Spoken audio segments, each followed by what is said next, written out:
ఆత్మబోధ translated by స్వామి నిఖిలానంద 28వ రోజు 24th December 2020.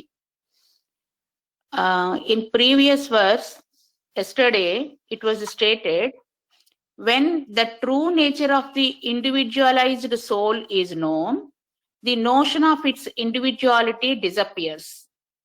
It is then realized as the universal consciousness or Brahman.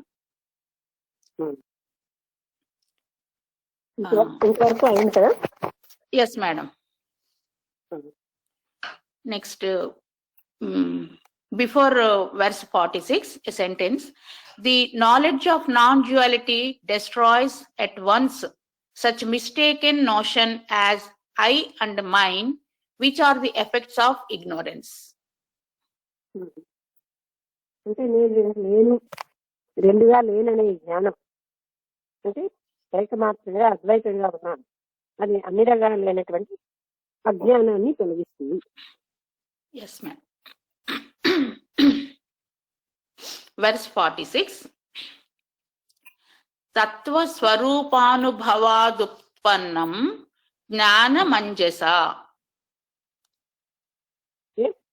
తత్వస్వరూపాది లాంటి వాటి వలన జ్ఞానం పొందుతాం. అహం మమేతి చాజ్ఞానం బాధతే దిగ్భ్రమాదివత్. అహం మమేతి చాజ్ఞానం, అది అంటే అటువంటి అజ్ఞానం, నేను నాది ఇలాంటి అజ్ఞానం అంతా అప్పుడు ఒక్కగా పోతుంది. ఇందాక చెప్పారు సెంటెన్స్ లో అదే మమేతి చ అజ్ఞానమా మేడం? అంటే మమేతి అంటే ఇది నాది ఇది నేను అనే అజ్ఞానం ఆత్మజ్ఞానం లెక్కాసిందికే ఇటువంటి అజ్ఞాన అవిద్యతో కూడిన అజ్ఞానాలన్నీ పోతాయి. Meaning, madam, the knowledge produced by the realization of the true nature of reality destroys immediately the ignorance characterized by the notions of I and mine, as the sun, the mistake regarding one's direction. అంటే మనం తప్పుగా నాది నేను అన్న భావనలో ఉంటున్నాం కదా, ఆ జ్ఞానం వచ్చాక ఈ అజ్ఞానం కారణంగా వచ్చిన నాది నేను ఇలాంటివన్నీ కూడా జ్ఞానం వల్ల పూర్తిగా వస్తాయి. As the sun, the mistake regarding one's direction. Okay, madam. అంటే సమ్మ SUM SUN madam, సూర్యుడు. As the sun, the mistake regarding one's direction. ఒక వ్యక్తి వెళ్తున్నాడు టికెట్ లో, సూర్యుడు రాగానే ఆయన డైరెక్షన్ పూర్తిగా మారిపోతుంది. అలాగే ఈ జ్ఞానం అనే కాంతి వల్ల ఆ వ్యక్తి యొక్క దిశ మారిపోతుంది. నేను నాది కాదు, నేను అంతటా ఉన్నాను, ఆయన దిశ మారిపోతుందంటే మొత్తం అంతా మారిపోతుంది. Some words, madam. True nature of reality means described as existence, knowledge, bliss, absolute, which is free from all trace of nescience. ఏ అజ్ఞానము లేనటువంటి స్థితికి వెళ్ళిపోతాం. ఎప్పుడైతే ఆత్మతత్వం అనేది మనకి రివీల్ అయిపోయిందో అప్పుడు ఇలాంటి అజ్ఞానాలు ఏమీ లేని స్థితికి వెళ్తాం. Notions of I and mine, this is a characteristic of the jiva. నేను నాది అన్నది జీవుడి యొక్క ఒక లక్షణం. అంటే మనం జీవుడిగా ఉన్నసేపు నేను నాది అన్న దాంట్లోనే ఉంటున్నాం. The sun etc. indicates in darkness one loses one's bearings or mistakes the stump of a tree for a man and falls a prey to other forms of delusion and confusion.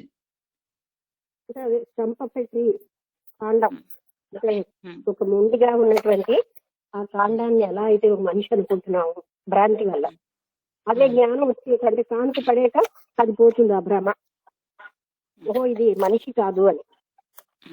అలాగే జ్ఞానం అన్నది వచ్చాక ఇవన్నీ రకాలైన భ్రాంతులు, అజ్ఞానంతో కూడిన భ్రాంతులన్నీ పోతాయి. All this is destroyed the moment the sun rises in the sky. అది సూర్యుడు వేయించగానే ఇటువంటి ఇల్యూషన్ ఇది మనిషి అని అనుకుంటున్నారు కదా, అదంతా పోతుంది. The knowledge of non-duality produced by the realization of Brahman destroys, no doubt, ignorance and its effects. అది ఎప్పుడైతే నేను వేరుగా లేను, పరబ్రహ్మ తత్వాన్ని ఉన్నాను అన్న జ్ఞానం ఆ అజ్ఞానం వల్ల ఇచ్చిన అన్ని ఫలితాలని నాశనం చేసేస్తుంది. Such as the relative universe and I consciousness. ఇలాంటివి అంటే ఈ సాపేక్షంగా కనబడే ఈ జగత్తు, నేను అన్న భావాన్ని అంతకీ నాశనం చేసేస్తుంది. Yet, even a knower is seen to retain the notions of I and mine and the objective world. ఈవెనే Madam? Yet, even a knower is seen to retain the notions of I and mine and the objective world. అది అంటే ఒక తెలుసుకునేవాడు కూడా ఉండడు, నమ్మవారు అని వాడు కూడా పూర్తిగా అదృశ్యమైపోతాడు. ఈ ఆబ్జెక్టివ్ వరల్డ్ ని గ్రహించేవాడు కూడా ఉండడు. Madam, at even a knower is seen to retain. Ante, madam? అంటే ఈ దృశ్య ప్రపంచం యొక్క జ్ఞానాన్ని ఉంచుకునేటటువంటి నోయర్ కూడా ఉండదు. This is due to his prarabdha karma. Madam, ikkada at the knower retains anukuntanu madam. చెప్పండి. Yes the knower At even a knower is seen to retain the notions of I and mine and the objective world. అంటే ఆత్మజ్ఞానం వచ్చిన వెంటనే అంతా display అయిపోతుంది, కానీ ఇంకా objective world గ్రహించే స్థితి కొంచెం ఉంటుంది నోయర్ కి. సవికల్ప సమాధి లాగా మేడం. అంటే పూర్తి ఆత్మజ్ఞానం వచ్చేస్తే నోయరే లేడు, బట్ మొదటిలో అది తెలిసిన తర్వాత ఓహో నేను వేరుగా లేను అని తెలుస్తుంది. అప్పుడు అజ్ఞానం అంతా నాది నేను అన్నది అంటే వీళ్ళు స్టెప్ బై స్టెప్ చెప్పినారు. అసలు పూర్తి జ్ఞానం వచ్చాక అది నోయరే ఉండడు. This is due to his prarabdha karma, the action done in the previous life. ఇది ఇంకా ఎందుకు ఉండిపోయిందంటే ఆయన ప్రారంభ కర్మ వల్ల అంటున్నారు. అంటే ఇంకా నోడు ఉన్నాడంటే ప్రారంభ కర్మ వల్ల అది ఉండిపోయింది అంటున్నారు. Which has given rise to his present body and on the termination of which his present life will come to an end. అదే కదా చెప్తున్నారు ఏంటంటే వాసనలన్నీ అంతమయ్యే వరకు ఈ శరీరం అది ఉంటుంది. ఆ శరీరం లాస్ట్ వచ్చేసరికల్లా ఇవన్నీ పోతాయి, ఆయన పూర్తిగా విముక్తుడైపోతాడు. On account of this karma, he perceives the relative world. ఆ కర్మ అంటే ప్రారంభ కర్మ కారణంగా ఆయన సాపేక్షంగా ఉన్న ఈ ప్రపంచాన్ని గుర్తించగలుగుతున్నాడు. Though in reality he is aware of its unreal nature. ఆయనకి లోపల మాత్రం తెలుసు ఇది కేవలంగా నిజం కాదు, మిథ్య అయిన ఈ ప్రపంచం అంతా. అంటే మనకి ఆయనకి తేడా ఏంటంటే ఆయనకి లోపల నుంచి తెలుస్తుంది ఇదంతా సత్యం కాదని, కానీ ఆయన తెలిసినా కూడా ఆ వ్యవహారం చేస్తాడు. దేనికి అంటే తనకు ఆ ప్రారంభం అంటే వాసనలు ఉన్నాయి కదా వాటి వల్ల. Okay. This prarabdha karma obstructs his total realization of non-duality and absorption in Brahman. ఈ ప్రారంభ కర్మ కారణంగా ఆయన టోటల్ గా నేను ఒక్కటిగానే ఉన్నాను అనే స్థితి నుంచి కొంచెం తప్పించి ఆయన ప్రారంభ కర్మని అంటే ఈ ప్రపంచం ఉంది అన్న దాంతో ఉంది అని అంటే అతను కర్మలు చేయడం వరకే, కానీ దాని ఫలితాలు కానీ దాని సాంగత్యం కానీ ఆయనకేం ఉండవు. డూయర్షిప్ కానీ ఎంజాయర్షిప్ కానీ ఏమీ లేకుండా ఆయన ఈ విధంగా కర్మ చేయడం వల్ల టోటల్ గా ఆయన అందులో అబ్జర్వ్ అయిపోవట్లేదు, కొంచెం వేరుగా ఉంటాడు. అంటే ద్వైత భావ అనుభూతి కొంచెం ఉంటుందంటారా మేడం? ఉండదు. అంటే అది ఎలా అంటే అది కర్మ చేస్తున్నా సరే అతనికి జ్ఞానం ఉంటుంది, ఇదంతా మిథ్యసుమా, ఈ వస్తువులన్నీ సత్యం కాదు, ఇవన్నీ పరబ్రహ్మ స్వరూపాలే అని. కానీ వాసన వల్ల ఆయన చేస్తాడు. అందుకని ఆయన తన స్థితి నుంచి బయటకు రాడు ఎప్పుడు. ఆ స్థితిలోనే ఉంటూ కొంచెం దూరంగా అంటే నా ఉద్దేశం టోటల్ గా అక్కడ చెప్పింది ఏంటంటే టోటల్ మధ్య అయిపోకుండా ఉండి కర్మ చేస్తున్నాడు. బట్ ఆయనకి అవేర్నెస్ మాత్రం ఉంటుంది, సత్యం అని అనుకోవడానికి మాయలో ఉండదు. Okay madam. ది ఆబ్స్టికల్ ఆయన మాయ పూర్తిగా తొలగిపోయింది కదా జ్ఞానం వల్ల. Yes madam. అంటే అంచులో చివరి దాంట్లో ఉన్నట్టుగా అంటారా మేడం? ఆవులగట్టుకి ఒక స్టెప్ హెడ్ లో ఉన్నారని అంటారు ఏదో. చెప్పాలంటే ఆయన అంత స్థితికి వెళ్ళేది కారణంగా కొంచెం బయటకు వస్తాడు. అంటే ఇది వేరుగా ఉంది అనేది అది కేవలంగా చేస్తున్నంతసేపే కాదు, ఆయనకి ఇది సత్యం అన్న భావంతో మాత్రం చేయదు, ఇది సత్యం కాదన్న భావంతోనే చేస్తాడు. మేడం ఇప్పుడు ప్రారంధం వలన శరీరం ఇంకా ఉండి కర్మలు నిర్వర్తించడం ఒక రకం, ఇంకా కొంతమంది వాళ్ళకి శరీరం అవసరం లేకపోయినా అంటే కంపాషన్ తోటి జనాల మీద వాళ్ళని ఉద్ధరించాలనే కంపాషన్ తో ఉంటారు అనేది అదొక స్టేజ్ మేడం. డిఫరెంట్ ఆ రెండు ప్రారంభంలోనే మంచి కూడా ప్రారంభకరమే కదా, చెడు ఒక్కటే కాదు. ఇప్పుడు మనం ఏమనుకుంటాం, పాపమే ప్రారంభమా, పుణ్యం కూడా ప్రారంభమే. ఎంజాయ్ గా అంటే అన్ని అనుభవించాలనుకోండి, వాళ్ళకి అది కూడా ప్రారంభమే. అందుకే కర్మ ఫలితాలు అర్పిస్తే పుణ్యము అంటుకోదు, పాపము అంటుకోదు. అవుతుందా? ఎందుకంటే కర్మ ఫలితాన్ని ఆ పుణ్యం కూడా ఒక టైంలో అడ్డే. ప్రపంచంలో ఉన్నంతసేపు పుణ్యం అంటే సాపేక్షంగా బాగుంటుంది అనుకుంటాం, కానీ ఆత్మసాక్షాత్కార విషయంలో పుణ్యకర్మ కూడా అడ్డే.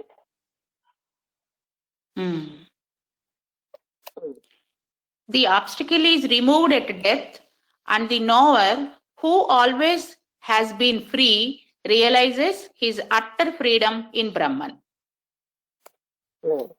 అది టోటల్ ఫ్రీడమ్. ఇదంతా పోయాక ఆయన అట్టర్ ఫ్రీడమ్ అంటే టోటల్ ఫ్రీడమ్ ని బ్రహ్మతత్వంలో ఎంజాయ్ చేస్తాడు ఈ ప్రారంభకరం అంతా పోయిన తర్వాత. But according to some Vedantists, the total realization of Brahman is possible even when one dwells in a physical body.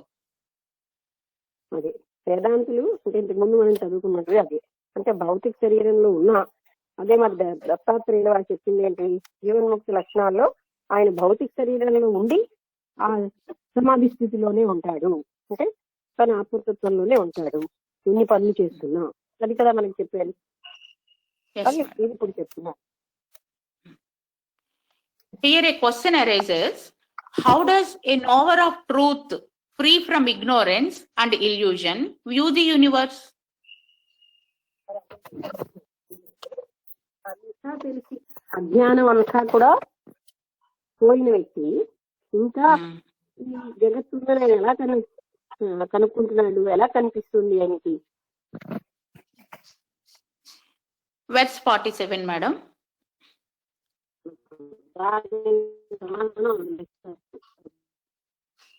Madam అంటే ఈ ప్రశ్నకి సమాధానం ఈ వర్తలో రావచ్చు, ఈ శ్లోకంలో వర్స్ లో ఉంది మేడం. సమ్యక్ విజ్ఞానవాన్. వినండి, సమాధానం ఎలా ఉంటాయంటే సమాధానం వచ్చినా మన సమాధానం వస్తున్నట్టే ఉంది, ఎందుకంటే మనం అనుకున్న ఉండవు ఇక్కడ. సమ్యక్ విజ్ఞానవాన్ యోగి స్వాత్మాన్యేవాఖిలం జగత్.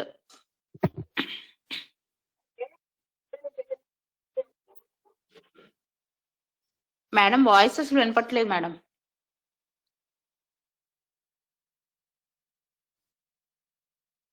హలో. అంటే ఆత్మతత్వమే సమస్తం, అఖిలం జగత్, ఈ జగత్ అంతా కూడా స్వాత్మానం ఆత్మతత్వమే అని జ్ఞాని యోగి ఎలా జ్ఞాని తెలుసుకుంటారు. ఇదంతా ఈ అఖిలం జగత్ అంటే ఈ జగత్ అంతా కూడా ఆత్మతత్వమే స్వాత్మానం అని ఆయన తెలుసుకుంటారు. ఏకం చ సర్వమాత్మానమీక్షతే జ్ఞానచక్షుషా. జ్ఞాన చక్షువుల వల్ల అంతా కూడా ఈ ఆత్మతత్వమే ఒకటే ఉంది అనే స్థితిని ఆయన గ్రహించగలుగుతాడు. meaning the yogi endowed with complete enlightenment sees through the eyes of knowledge. అంటే అదే జ్ఞానంతో ఆయన జ్ఞాన చక్షులతో చూస్తున్నాడు. ఏంటంటే సమస్తము ఒకటిగానే ఉంది, ఇంకా రెండు లేవని. The entire universe in his own self and regards everything as the self and nothing else. అంటే నేను చెప్పండి కదా, ఆన్సర్ సాటిస్ఫాక్టరీగా ఉండదని. ఆయన ప్రపంచం అంతా కూడా తనుగానే చూస్తాడు, ఆత్మతత్వంలో మునిగిపోయేందుగానే చూస్తాడు, కానీ భిన్నంగా ఉన్నట్టుగా ఆయన అనుకోడు. Yes. Individual meanings, madam. Yogi, one who has realized the complete identity of the self and Brahman. యోగి అంటే ఆత్మతత్వంతో ఏకత్వానుభూతి పొందినవాడు. The word endowed, etc. indicates free from doubt and contrary knowledge because of his experience of truth. ఆత్మానుభవం ఉండబట్టి ఆయనకి ఇంకా మిగతా రకమైన opposite knowledge ఏమి ఉండదు, అజ్ఞానంతో కూడింది. Free from doubt.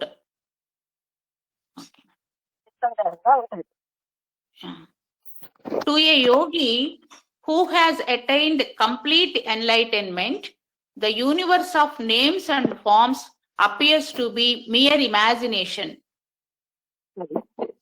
ఆయనకి కనిపిస్తుంది, ఇంద్రియాలు పనిచేస్తాయి కూడా, కానీ ఇది కేవలం ఊహాత్మకమైంది. అంటే మనకి తెర మీద పిక్చర్లు కనిపిస్తాయి. చూస్తున్న సినిమా వాళ్ళు ఎలా అనుకుంటారు, సినిమా చూసేవాళ్ళు ఎలాగైతే తెర మీద పిక్చర్స్ మనం అనుకుంటున్నామో, యోగి కూడా అలాగే అనుకుంటారు. Like the imaginary existence of the snake in the rope. అది అంటే ఊహలానే పాము ఉంది, నిజానికి పాము లేదు. అలాగే ఇతను ఇదంతా ఊహసమా అని తెలుసుకుంటాడు. Further, since an imaginary object is the same as its substratum, ఊహ వెళ్ళినంత వరకు అది పామనే అనుకుంటారు కదా, అంటే ఆ రూపం అనేది కనిపిస్తుంది, అందువల్ల అదే సమస్తం అనుకుంటారు. the entire universe and its diverse objects are perceived by the yogi to be the same as his self. అలాగే ఈ సమస్త జగత్తు యోగికి ఆ పాము ఎలాగ నిజమానికి కనిపిస్తుందో, అలాగే ఆయన ఇది ఊహ మాత్రమే అని తెలుసుకుంటాడు. అంటే అది తాడని తెలిసిన వ్యక్తి ఎలా అయితే ఇదంతా ఊహలో వీళ్ళు పాము అనుకున్నారు అనుకుంటాడో, అసలైన మూలం తెలిసిన వ్యక్తికి, అంటే ఇదంతా ఆత్మతత్వం అని తెలిసిన వ్యక్తికి ఇదంతా స్వప్నంగానే ఉంటుంది, అసత్యంగానే ఉంటుంది. ఈ మాట మనం ఎన్నోసార్లు చదువుతాం, కానీ మనం అవగతం చేసుకోలేము. ఎందుకంటే ఎన్ని ఎగ్జాంపుల్స్ చెప్పినా మనకు నిత్యం సత్యంగా ఉంది కనుక మనం అర్థం చేసుకోవడానికి అతీతంగా ఉంటుంది. Yes, madam.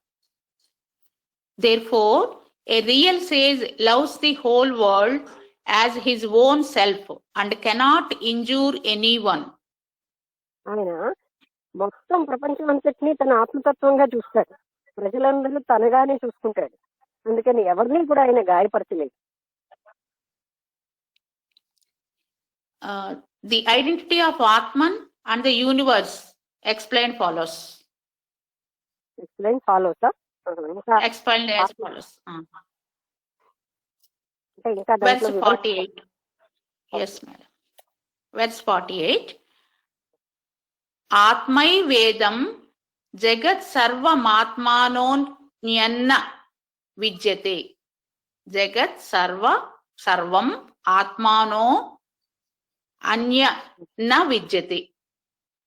అన్య అనేది కరెక్ట్. అంటే ఇక్కడ అన్యగా కనబడదు, సమస్తము తానే అని అతను తెలుసుకుంటాడు. జగత్ సర్వం ఆత్మానమే, ఆత్మతత్వమే గాని నా అన్య ఇతరంగా కనబడదు ఆయన. మృదో యద్ ఘటాదీని స్వాత్మానం సర్వమీక్షతే. మరొకసారి చెప్పండి. మృదుయోహ. మృదో మృదో యద్ ఘటాదీని స్వాత్మానం సర్వమీక్షతే. అది అంటే ఎన్ని ఘటాలు చేసినా, ఎన్ని రకాలైన కొండలు ఇవి చేసినా ఉన్నది మట్టే అని ఎలా చూస్తామో, అలాగే ఈ ఎన్ని రకాల పదార్థాలు కనబడినా ఇదంతా ఆత్మతత్వమే అని ఆయన చెప్తాడు. Yes.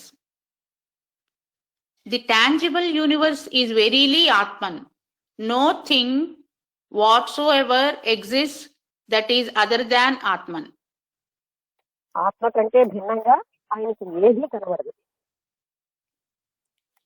As pots and jars are verily clay and cannot be anything but clay, so to the enlightened all that is perceived is the self.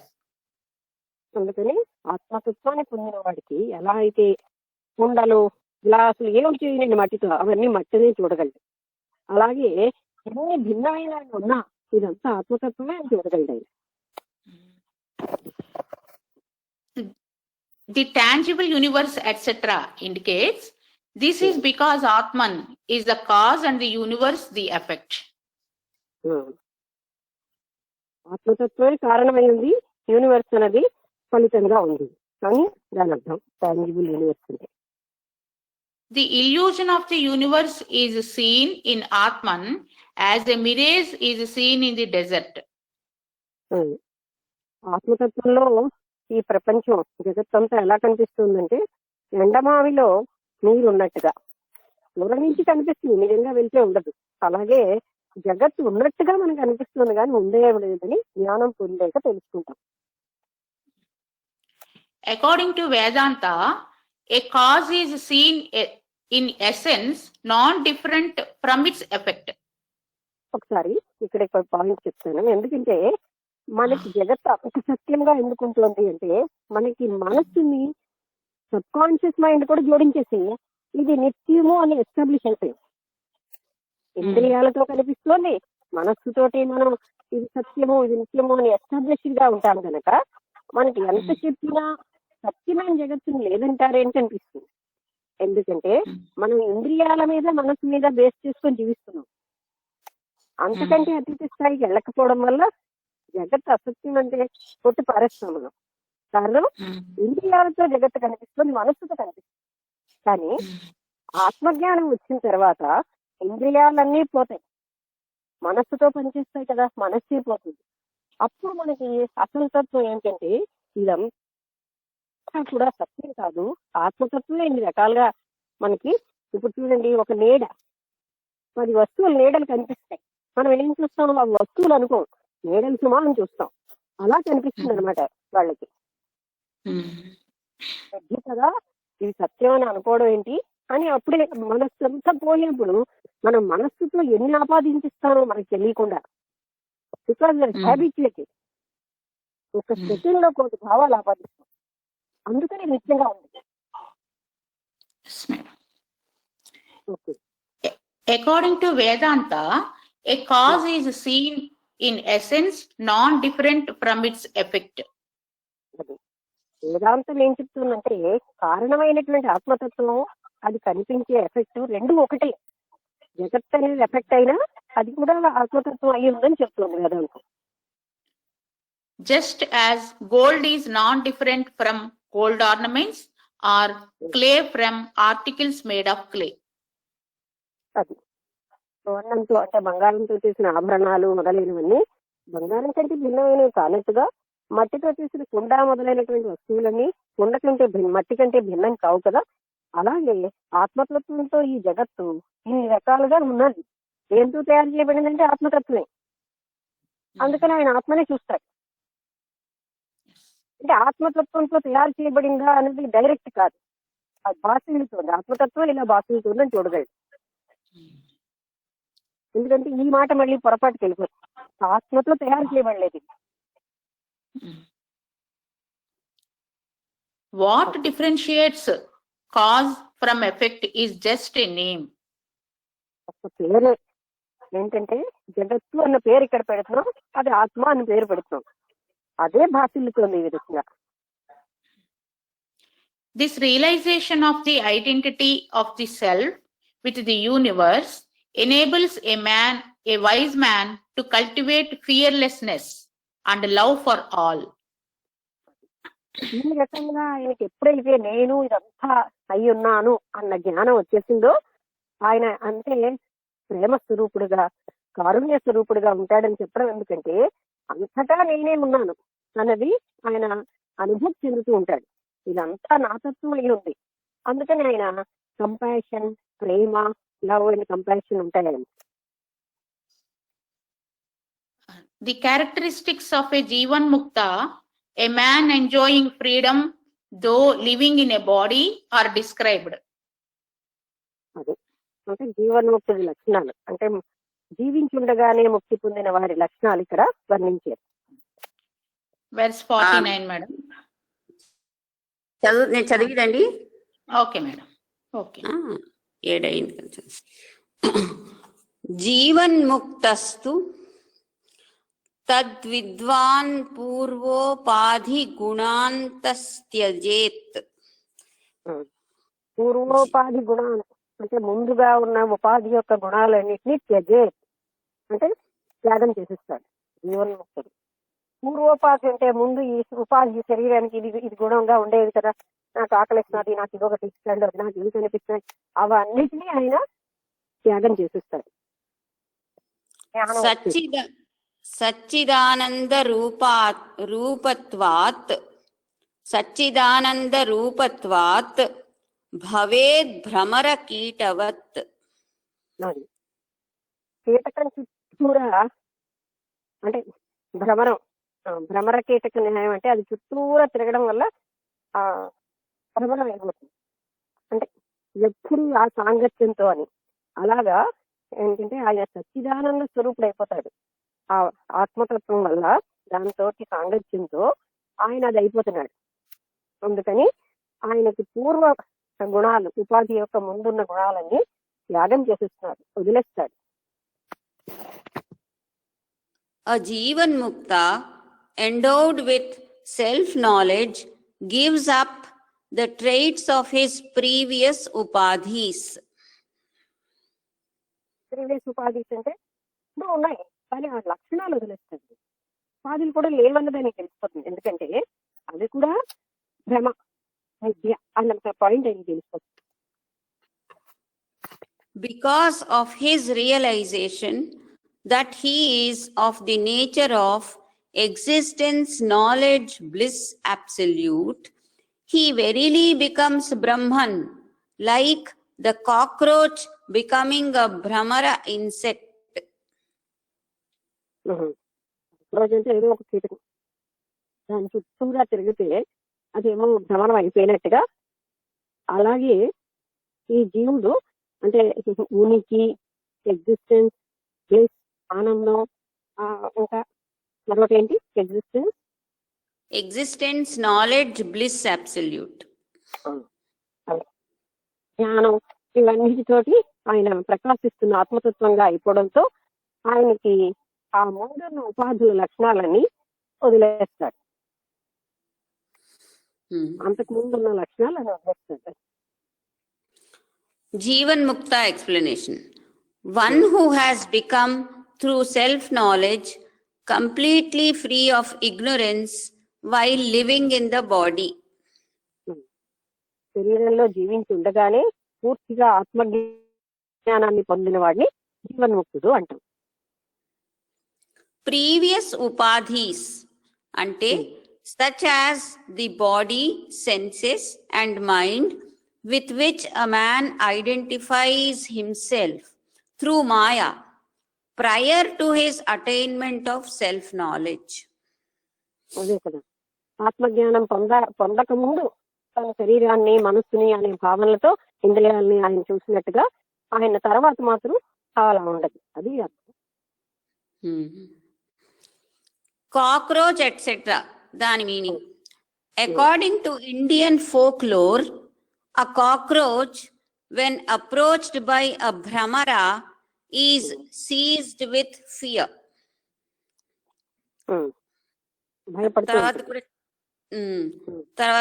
It constantly thinks of its mortal enemy and is thus transformed into a Brahmara.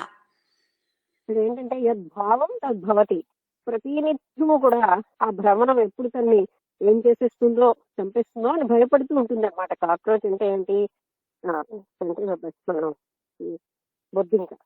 అలాగా ఆ భయంతో అది నిరంతరం దేని స్మరిస్తుందంటే భ్రమరాన్ని. అది నిరంతరం స్మరించడం వల్ల అది అయిపోతుంది. అలాగే నిరంతరం ఆత్మతత్వం వల్ల ఆయనకి పూర్తి ఆత్మస్థితికి అయిపోతాడు తప్ప ఇంకా పూర్వ గుణాలు ఏవి కూడా ఉండవు. The enlightened sage uninterruptedly meditates on Brahman, existence, knowledge, bliss absolute, and thus becomes Brahman itself. అదే కదా మనం చెప్పుకున్నది. A knower of Brahman verily becomes Brahman. ఎవరైతే పరబ్రహ్మ స్వరూపాన్ని తెలుసుకున్నాడో ఆయనే పరబ్రహ్మ స్వరూపం అయిపోయాడు, ఇంకా వేరుగా లేడు ఆయన. నెక్స్ట్ నెక్స్ట్ శ్లోకానికి ముందు మాట. A Jivan mukta enjoys peace that passes all understanding. జీవన్ముక్తుడు ఎలాంటి ఒక శాంతిని అనుభవిస్తాడంటే మన అందరికీ అది అర్థం కానటువంటి అంత గొప్ప శాంతి. ఎందుకంటే ఇప్పుడు భూమి మీద ఇంద్రియ మనస్సులతో పనిచేసే మనకి ఆ శాంతి అర్థం కాదు. అందుకనే దట్ పాసెస్ అండర్స్టాండింగ్ అంటే మన అర్థానికి ఆవలన ఉన్నటువంటి పరమశాంతిని ఆయన అనుభవిస్తాడు. శ్లోకం. తీర్త్వా తీర్త్వా మోహార్ణవం హత్వా రాగద్వేషాది రాక్షసాన్. First line. తీర్త్వా మోహార్ణవన్ హత్వా రాగద్వేషాది రాక్షసాన్. యోగి శాంతి సమాయుక్త యోగి శాంతి సమాయుక్త ఆత్మారామో విరాజతే. అంటే ఈ రాగద్వేషాలు మోహంతో జనించినవన్నీ ఆయన వదిలేసి యోగి ఆత్మారాముడుగా శాంతితో ఆయన విరాజిల్లుతూ ఉంటాడు, ప్రకాశిస్తూ ఉంటాడు. అంటే అంతకుముందు రాగద్వేషాలు ఒక రాగద్వేషాలు ఎన్నెన్నో ఉన్నాయి కదా, అవన్నీ మోహంతో జనించినవన్నీ ఆయన వదిలేస్తుంది. ఆయన పూర్తి ఆత్మతత్వంతో ప్రకాశిస్తాడు శాంతితో. ఆ శాంతి అనేది మనందరికీ అర్థం చేసుకోలేని శాంతి. ఏ పీస్ దట్ పాసెస్ అండర్స్టాండింగ్ అంటారు. A yogi who is a Jivan Mukta, after crossing the ocean of delusion and killing the monsters of passion and aversion, becomes united with peace and dwells in the bliss derived from the realization of the self alone. మనం చెప్పుకున్నదే కదా, ఈ రాగద్వేషాలను రాక్షసులతో పోల్చారు. రాక్షసులు లాంటి రాగద్వేషాలని హతం చేసేసి ఆయన మోహం అనేది పూర్తిగా లేకుండా, ఆ మోహం నుంచి ఉద్భవిస్తున్నాయి కదా రాగద్వేషాలు, ఇంకా ఎన్నో, అవన్నీ ఆయన పూర్తిగా హతం చేసేస్తాడు, చంపేస్తాడు, అంటే నాశనం చేసేస్తాడు. ఇంకా ఆయన పూర్తిగా పరమ శాంతితో ఆత్మతత్వంలో విరాజిల్లుతూ ఉంటాడు. The above text is an allegory taken from the life of Rama described in the Ramayana. అంటే రామాయణంలో డిస్క్రైబ్ చేసినటువంటి వర్ణించినటువంటి దాంట్లో తీసుకున్నారు. In the text, Atma Rama, signifying one who derives satisfaction from the self alone, stands for Rama. అది ఎలాగైనా చెప్పొచ్చు. అంటే ఇది ఎక్స్ప్లెయిన్ చేసేది రాముడు అంటే లిటరల్ గా రాముడేనే అనుకోకర్లేదు. రాముడు ఇండికేట్స్ అంటారు అనంత ఆత్మస్వరూపాన్ని రాముడిగా తీసుకున్నారు. అయినా వాళ్ళు ఆత్మారామం అంటే ఆ రాముడు దీంట్లోకి తీసుకున్నారని చెప్తున్నారు. అలాంటి అర్థమే తీసుకోలేదు.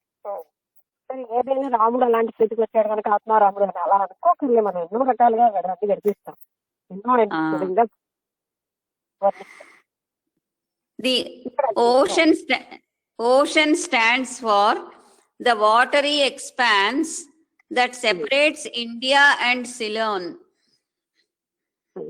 అంటే మొత్తం ఇండియాని వేరు చేసేటటువంటి అక్కడ నేరుగా కనబడుతోంది ఇండియా ఒకటి, ఇక్కడ శ్రీలంక. అదంతా నీళ్లతో నిండిపోతే ఎలాగో పరమాత్మ తత్వంతో ఈ సెపరేట్ చేసేది అంతా పోతుంది అనమాట. అని అక్కడ చెప్పేది.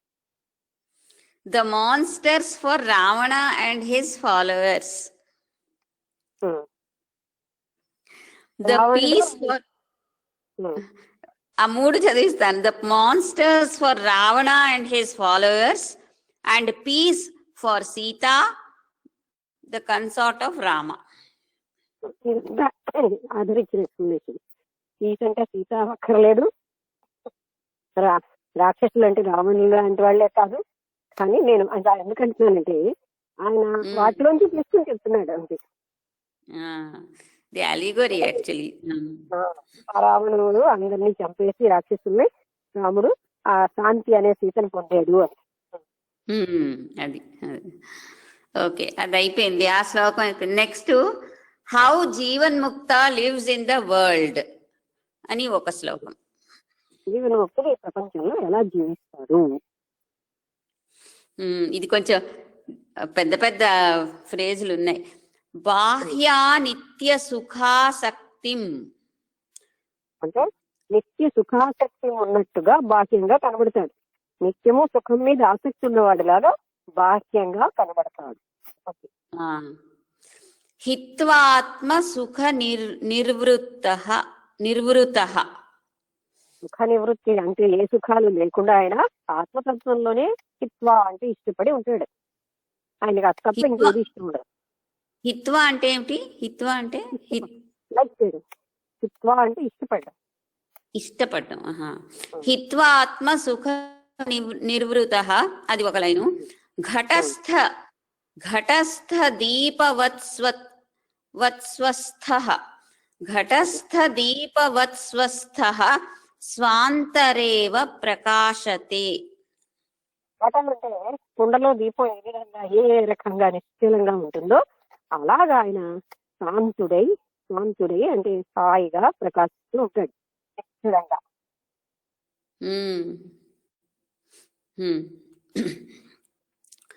దాని translation: relinquishing attachment to illusory external happiness, the self-abiding Jivan Mukta, satisfied with the bliss derived from Atman, shines inwardly like a lamp placed in a jar.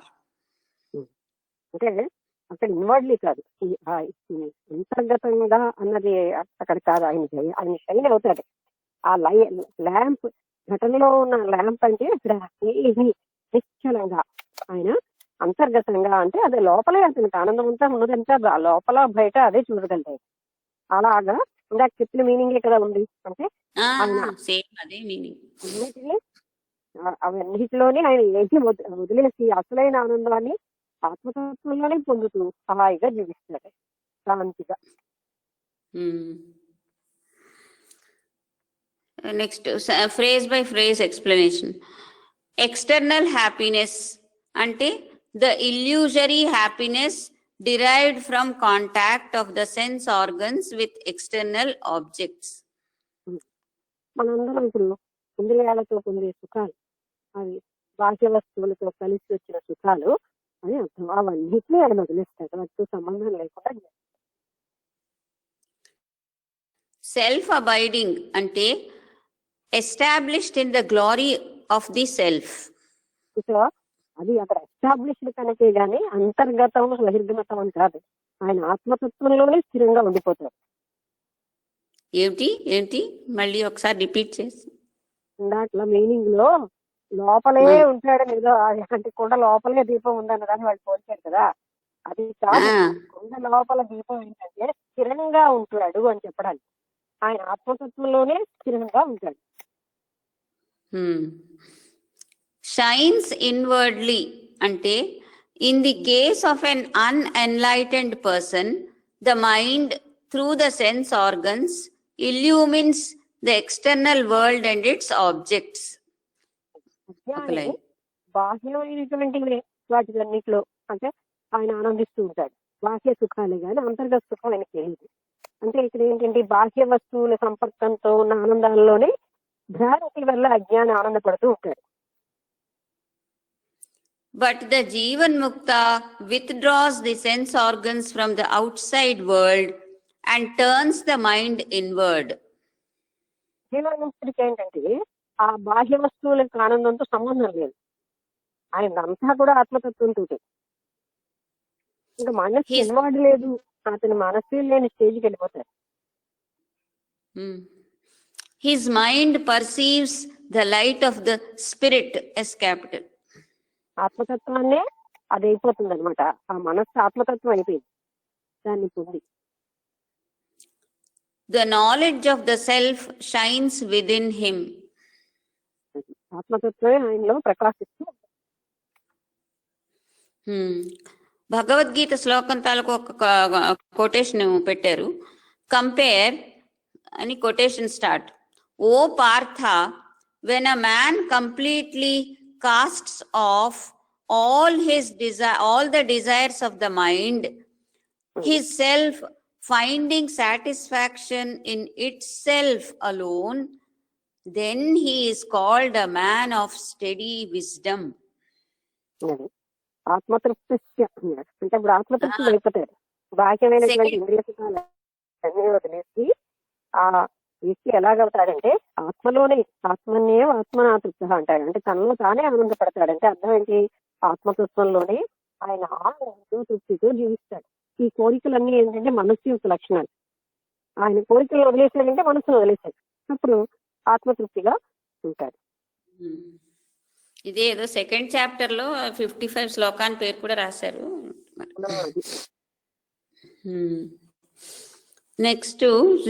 Next శ్లోకానికి మీనింగ్ ముందు మాట. హౌ అ జీవన్ ముక్త యాక్ట్స్ టువర్డ్స్ ద వరల్డ్. జీవన్ముక్తుడు ప్రపంచం పట్ల ఏ రకంగా పనిచేస్తూ ఉంటాడు అంటే తన పనులు ఏ విధంగా ఉంటాయి. ఉపాధిస్థోపి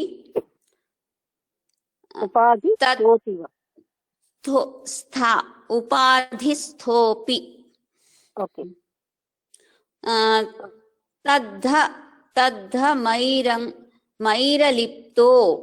తద్ధమైరలిప్తో వ్యోమవన్మునిః.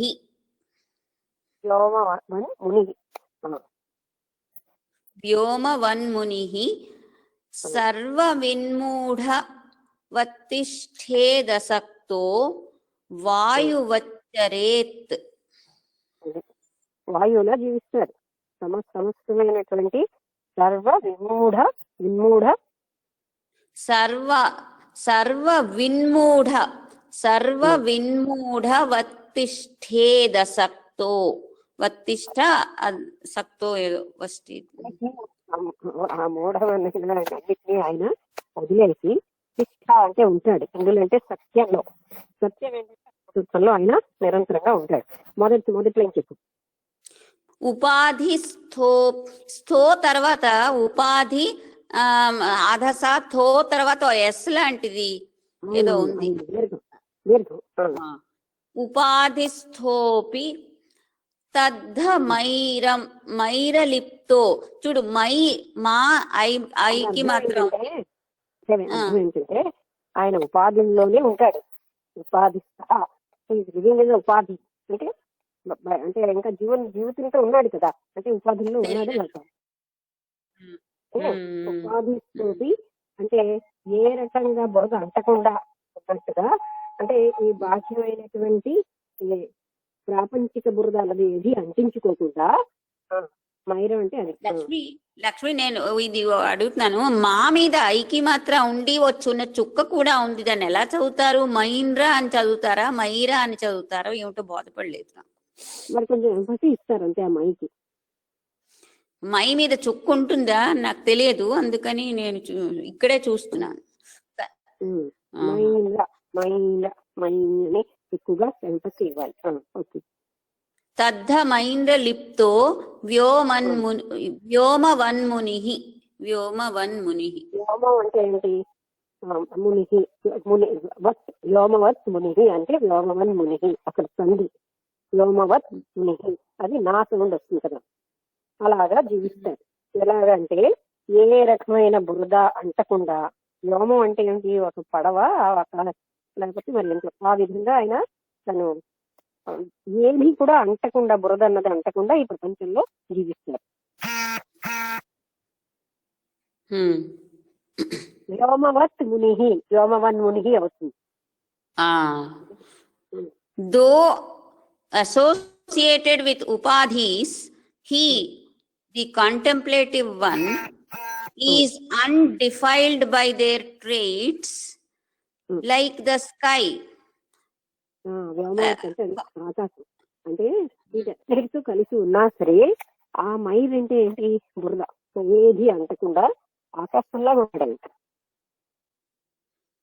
And he remains unaltered under all conditions, like a dumb person అని రాసుంది. అంటే మాటలు కానీ మూగని అండ్ మరి ఏ బోధపడలేదు. అనాల్టెడ్ అంటే ఏమీ కూడా మార్పు లేకుండా అన్ని పరిస్థితుల్లోని ఆయన ఎఫెక్ట్ అవ్వడం, అంటే మూగవాడు మాట్లాడలేనట్టుగా ఆయన ఏమీ కూడా ప్రభావితం కాకుండా ఉంటాడు.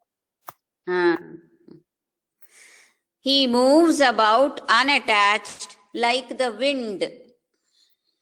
అదే ఏమీ దేనికి అంటకుండా ఒక గాలి ఎలా అయితే ఇటు అటు ప్రవహిస్తుందో అలాగా ఆయన ఇటు అటు కదులుతూ ఉంటాడు.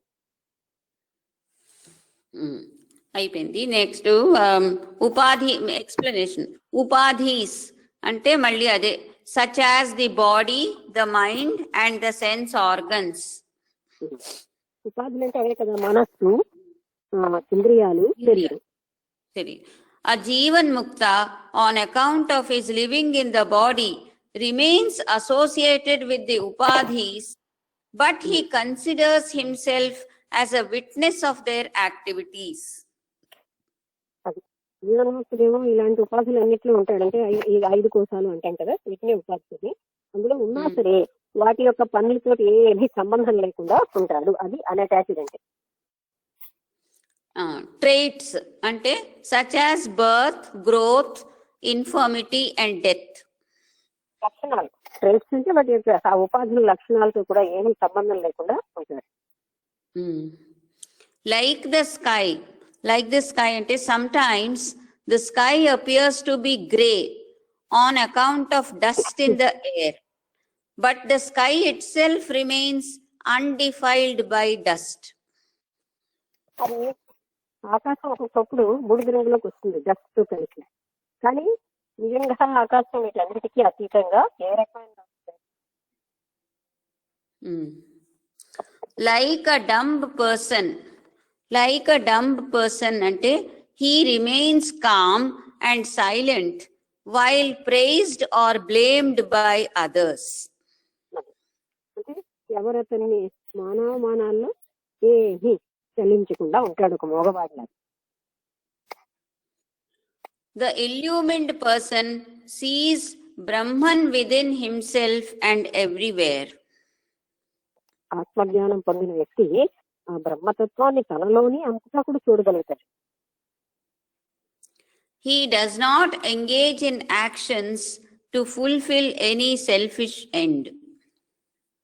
స్వార్థపూరితమైన పనులు ఏ పనులు,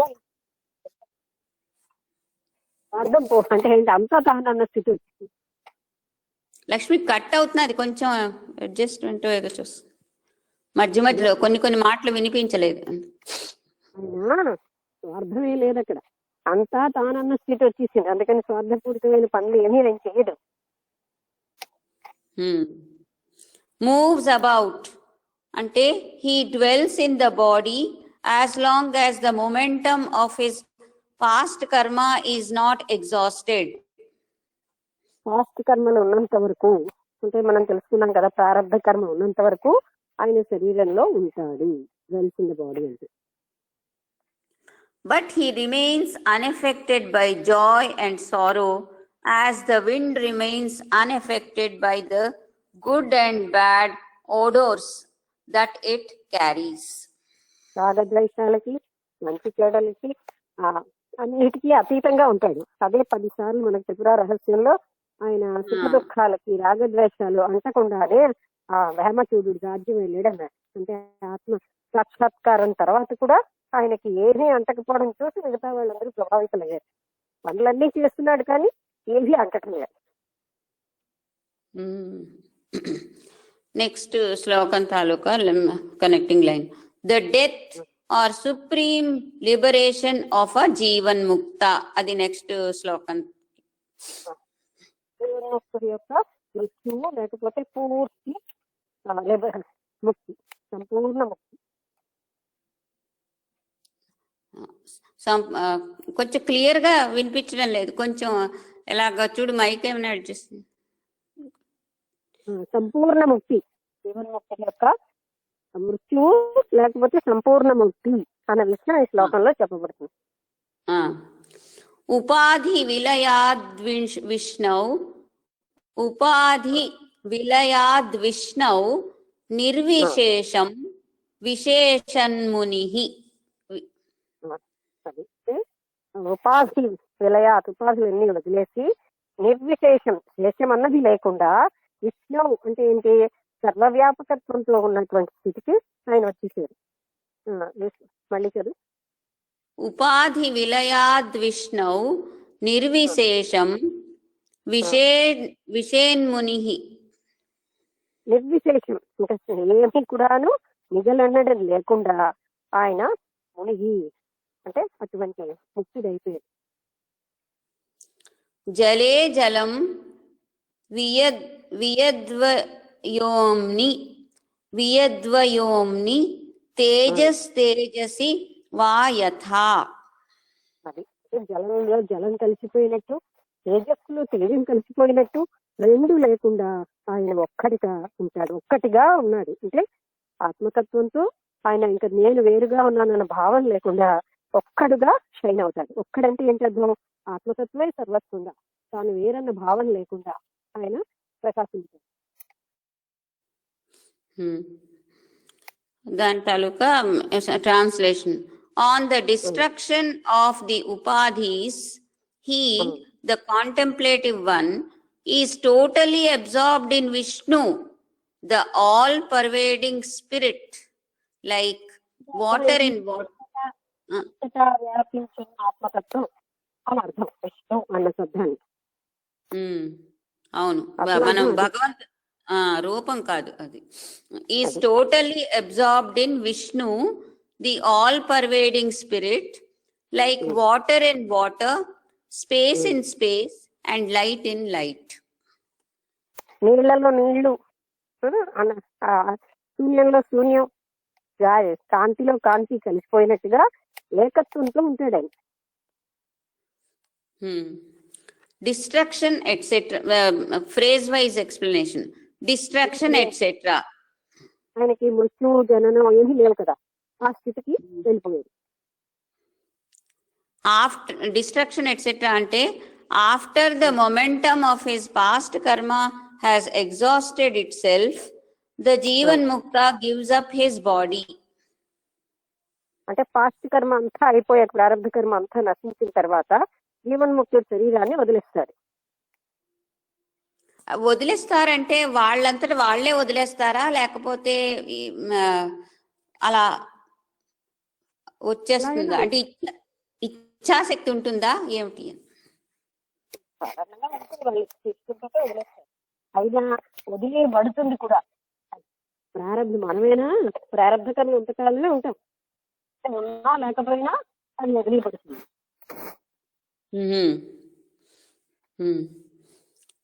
డిస్ట్రక్షన్ ఎట్సెట్రా అంటే మన మృత్యువుకి వాళ్ళ మృత్యువుకి తేడా ఉంటుంది కదా, అది అడుగు. మృత్యువుకి తేడా అంటే అక్కడ జ్ఞానం, తాను శరీరం అన్న భావానికి తాను శరీరం కాదన్నదానికి అనంతమైన తేడా ఉంది. నేను శరీరాన్ని అనుకుంటే నా శరీరంలో అనుభవించే సుఖదుఖాలని నాకు చెందుతాయి.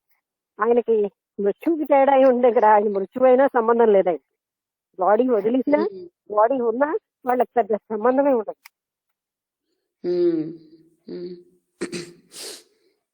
డిస్ట్రక్షన్ ఎట్సెట్రా అంటే అదే అయిపోయింది కదా, అదే అయిపోయింది. టోటల్లీ అంటే without retaining the slightest trace of individuality. ఇంకా నేను శరీరాన్ని అనే వ్యక్తి భావం పూర్తిగా వదిలేస్తున్నాడు. అది దాని అర్థం. వితౌట్ రిటైనింగ్ ఎనీ ఇండివిజువాలిటీ అంటే వ్యక్తిత్వం అన్నదే ఉండదు అక్కడ.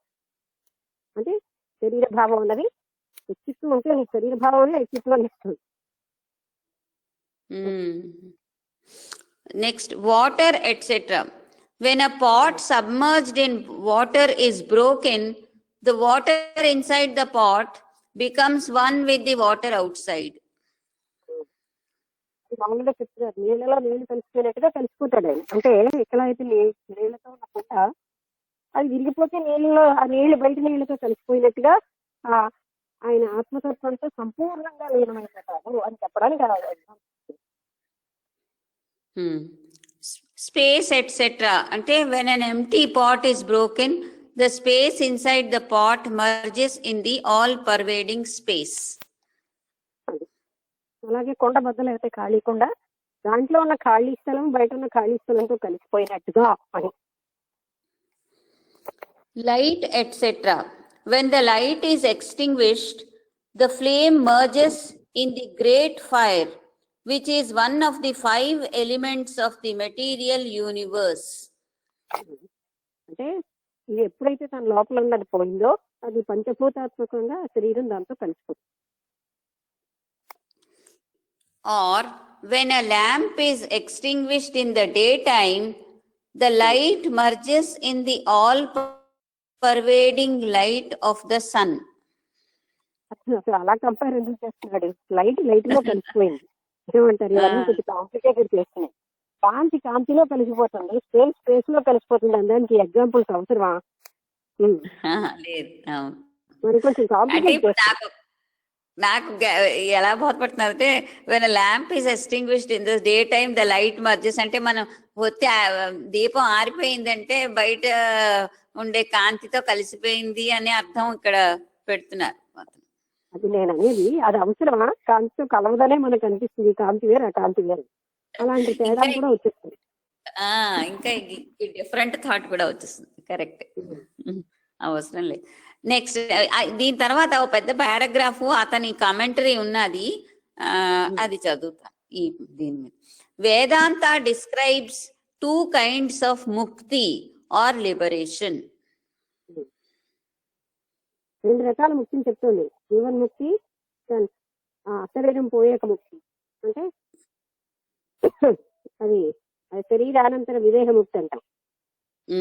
కరెక్ట్, అది అలాగే రాస్తుంది. Jivanmukti or liberation while one still dwells in the body. జీవన్ముక్తం అంటే అదే మళ్ళీ అదే చెప్తున్నారు. శరీరంతో చనిపోయిన వాళ్ళని ముక్తుడైన వాళ్ళు జీవన్ముక్తులు అంటారు. చనిపోవడం కాదు, శరీరం ఉండి జీవించి ఉండగా ముక్తి పొందిన తనాన్ని జీవన్ముక్త స్థితి అంటారు. అండ్ విదేహ ముక్తి or liberation after the body is given up. శరీరం పూర్తిగా వదిలేసిన తర్వాత వచ్చినటువంటి ముక్తిని విదేహముక్తి అంటారు.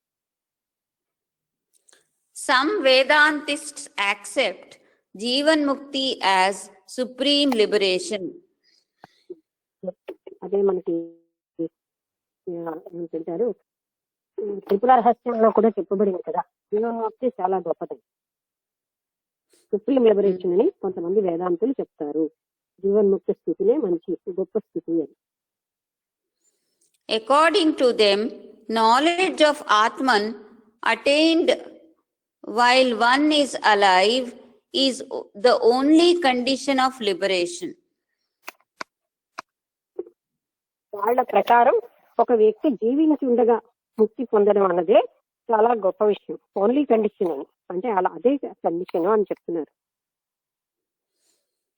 Though a liberated soul dwells in the body as long as his past karma operates, yet he remains undefiled by the effects of his action. ఆత్మతత్వాన్ని అంటే పొంది చనిపోయిన అంటే జీవితంతో ఉండగా ఆయన అందులోనే ఉండి అన్ని రకాలని ఆత్మతత్వంతో ఉంటాడు. అంటే సజీవంగా ఉండే ఆత్మజ్ఞానం కలిగి ఉంటాడు. అతను ఇంకా ఏం చెప్పారు? though a liberated soul dwells in the body as long as his past karma operates, yet అంటే he ప్రారంభ remains. కర్మ ఒకసారి ప్రారంభ కర్మ ఉన్నంత వరకు ఆయన శరీరంలో ఉంటాడు.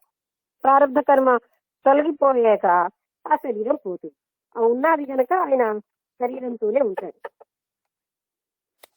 He never deviates from the knowledge of Atman. ఆత్మజ్ఞానం నుంచి ఆయన ఎప్పుడూ కూడా బయటికి వేరేగా రాడు, ఆత్మతత్వంలోనే ఉంటాడు. Though he may behold the relative world, yet he is always aware of its unreality. ఆయనకి సాపేక్షంగా ఉన్నటువంటి ప్రపంచం పూర్తిగా తెలిసినా కూడా ఆయన ఇదంతా అసత్యము అన్న భావంతోనే జీవిస్తాడు. According to the other school, Morocco school, a Jivan Mukta retains a trace of ignorance due to his association with the body. కొంతమంది అలా చెప్తారు. అదే ఇందాక చెప్పినట్టుగా ఏంటంటే లక్ష్మి వినిపించడం లేదు, కట్ అయిపోతున్నాయి. సరిగ్గా చెప్పు ఈ పాయింట్. కొంతమంది ఏం చెప్తారంటే జీవన్ముక్తుడికి అజ్ఞానం ఉంటుంది అని చెప్తున్నారు, కానీ మనం ఇంతకు ముందు చదివిన వేటిలో కూడా జీవన్ముక్తుడు అజ్ఞానంతో ఉంటాడని చెప్పబడలేదు. ఆ కొంతమంది అలా అంటారు అని చెప్తున్నారు. The very fact that he lives in the relative world shows that he has come down from the knowledge of Brahman. అది అందుకు అలా చెప్తారు. అంటే బ్రహ్మస్థితి నుంచి ఇంకా ఈ ప్రపంచాన్ని గుర్తిస్తున్నాడు, అంటే బ్రహ్మస్థితి నుంచి దిగిపోయాడు అనే భావంతో వాళ్ళకి అజ్ఞానం ఉంటుంది అని వీళ్ళు వర్ణిస్తారు. Complete absorption in Brahman is possible only when a knower of Brahman becomes free of the body. అది వాళ్ళు చెప్పిన ప్రకారం పూర్తిగా బ్రహ్మతత్వంలో కలిసిపోవడం అన్నది శరీరం వదిలేసెక్కే సంభవం.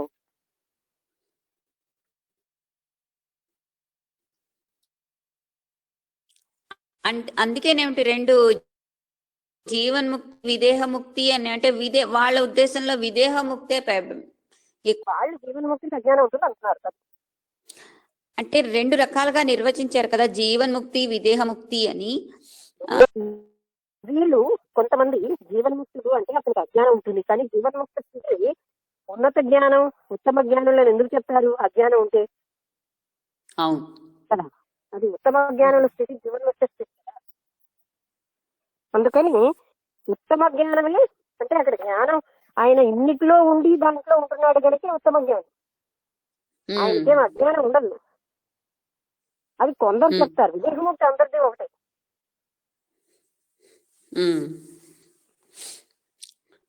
Complete absorption in Brahman is possible only when a knower of Brahman becomes free of the body.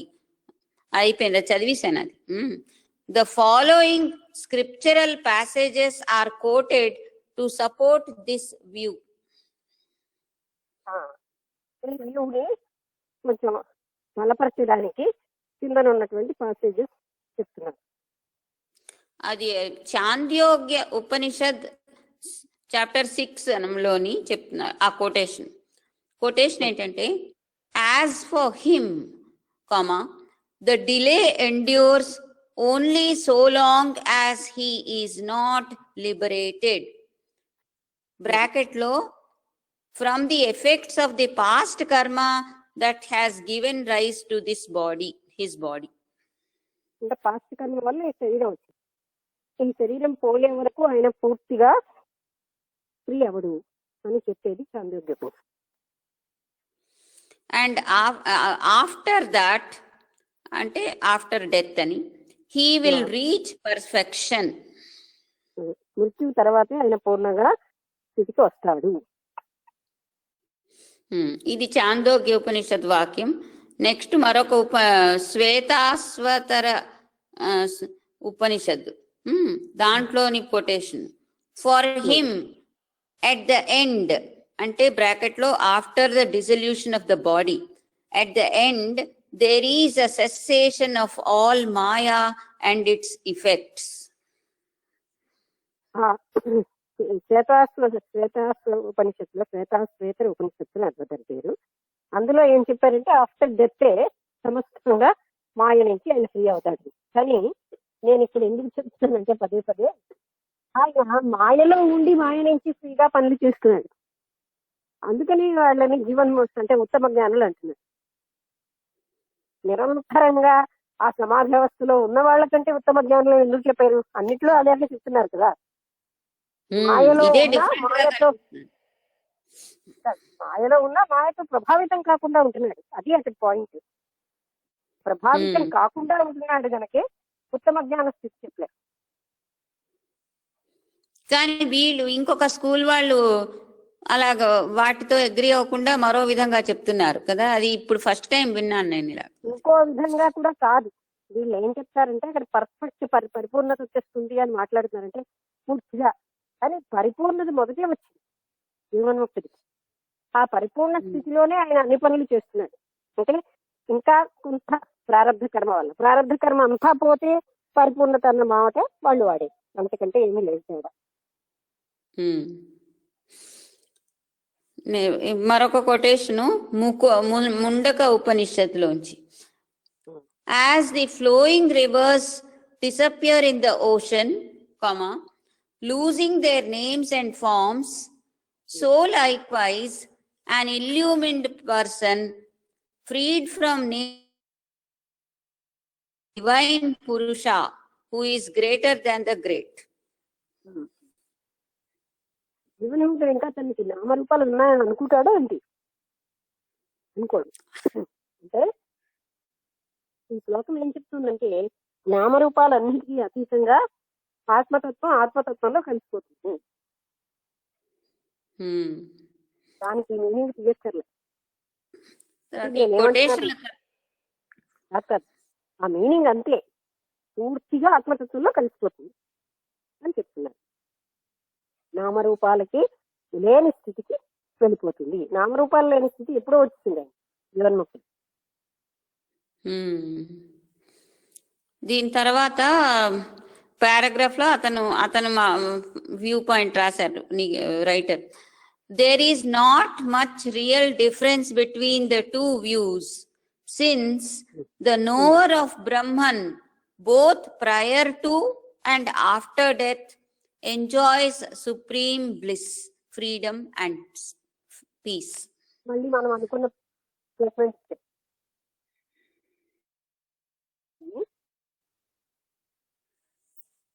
బతుకున్నా చనిపోయినా ఆయన ఆత్మతత్వంలోనే ఉంటాడు అని మళ్ళీ ఫైనల్ స్టేట్మెంట్ ఇదే ఇచ్చారు. అవును, అందుకని పెద్ద డిఫరెన్స్ ఏం లేదు రెండింటికి. నెక్స్ట్ శ్లోకం తాలూకా లైను.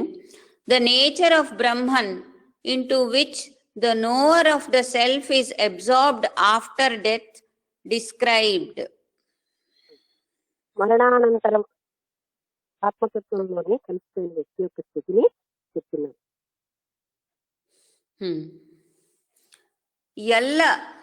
ఎల్లాభాన్నాపరో లాభో యత్ సుఖాన్నాపరం సుఖం.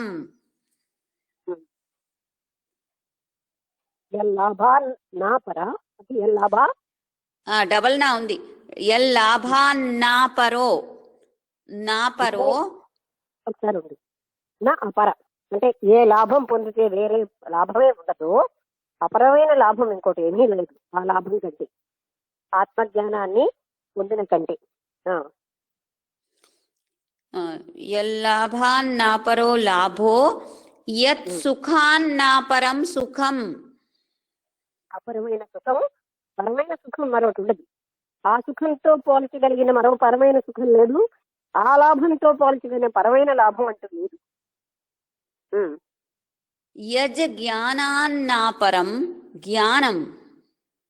అపరమైన జ్ఞానం దాంతో పోల్చేది లేదు. ఆ జ్ఞానంతో పోల్చే పరమైన జ్ఞానం మరొకటి లేదు.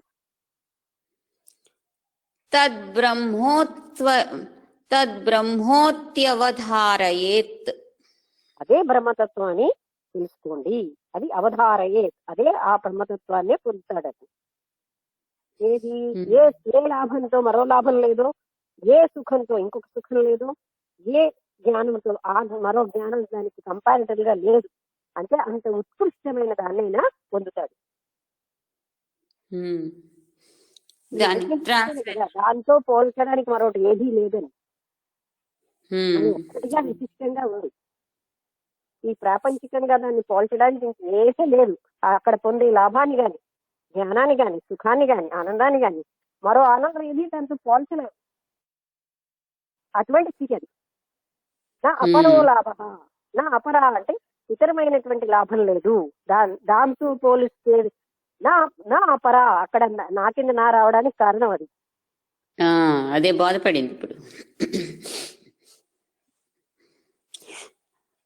Translation: realize that to be Brahman, the attainment of which leaves nothing more to be attained, comma. పూర్తిగా చదివిసిదా తను? అంటే ఎంతకంటే ఏమీ పొందడానికి లేదు, అదే అర్థం. The blessedness of which leaves no other bliss to be desired, and the knowledge of which leaves nothing more to be known. ఇంకా ఆయనకి తెలుసుకోదగిందంటూ ఏమీ లేనంత జ్ఞానానికి వెళ్ళిపోయాయి. అలాగే తాను పొందిన ఆనందంతో పోల్చి ఆనందం లేదు. అటువంటి స్థితి పరబ్రహ్మ స్థితి, మళ్ళీ దాన్నే వర్ణిస్తున్నారు. ఆ స్థితికి ఆయన వెళ్ళిపోయాడు. దాని ఫ్రేజ్ వైజ్ ఎక్స్ప్లెనేషన్లు ఉన్నాయి. అటైన్మెంట్ ఎట్సెట్రా అంటే this is because Brahman is the all inclusive reality. పొందేడు అంటే అదే సమస్తమైనటువంటి సత్యం కనుక దాన్ని పొందేడు అని చెప్తున్నారు. బ్లెస్సెడ్నెస్ ఎట్సెట్రా అంటే కంపేర్ అని రాసి ఒక కొటేషన్ బృహదారణ్యక ఉపనిషత్తులోంచి. This is his highest goal. ఆ quotation Brihadaranyaka quotation. This is his highest goal, this is his highest success, this is his highest world, this is his highest bliss. ఆ స్థితిలే ఆయన పొందవలసినటువంటి ప్రపంచం, ఆ స్థితిలే ఆయన యొక్క పరమానందం, అదే ఆయన పరమ లక్ష్యం. ఆయన అంటే ప్రతి మనిషి యొక్క పరమ లక్ష్యము అది. ఆ పరమమైన లక్ష్యాన్ని ఆయన పొందేసేది కనుక దానితో సరిపోలింది మరొకటి ఎక్కడా ఉండదు. All other creatures live on a small fraction of that bliss. మిగతా జీవులన్నీ కూడా దాంట్లో ఏదో కోటో వంతు ఆనందంతో ఆనందపడుతూ ఉంటారు. అసలైన ఆనందం ఏమిటో దాంట్లో ఎన్నో వంతు ఆనందంతో తృప్తి పడుతూ ఉంటారు. నాలెడ్జ్ ఎట్సెట్రా అంటే మరొక కొటేషన్ ఉంది ముండక ఉపనిషత్తుది. Compare he who knows that highest Brahman becomes Brahman. ఆ పూర్తి పరబ్రహ్మ స్థితి తెలిసిన వాడు ఆ పరబ్రహ్మతో ఏకమైపోతారు. ఇది ఈ శ్లోకం అంతమైపోయింది ఎక్స్ప్లెనేషన్. ఇక్కడ ఆపుదాం, అది టైం కూడా.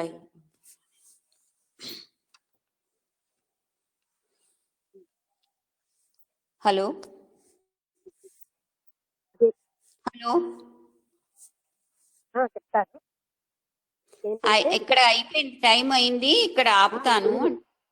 అదే అదే ఇంకా 8:50 అయిపోయింది. 7:50 సరిగ్గా 7:50 అయింది.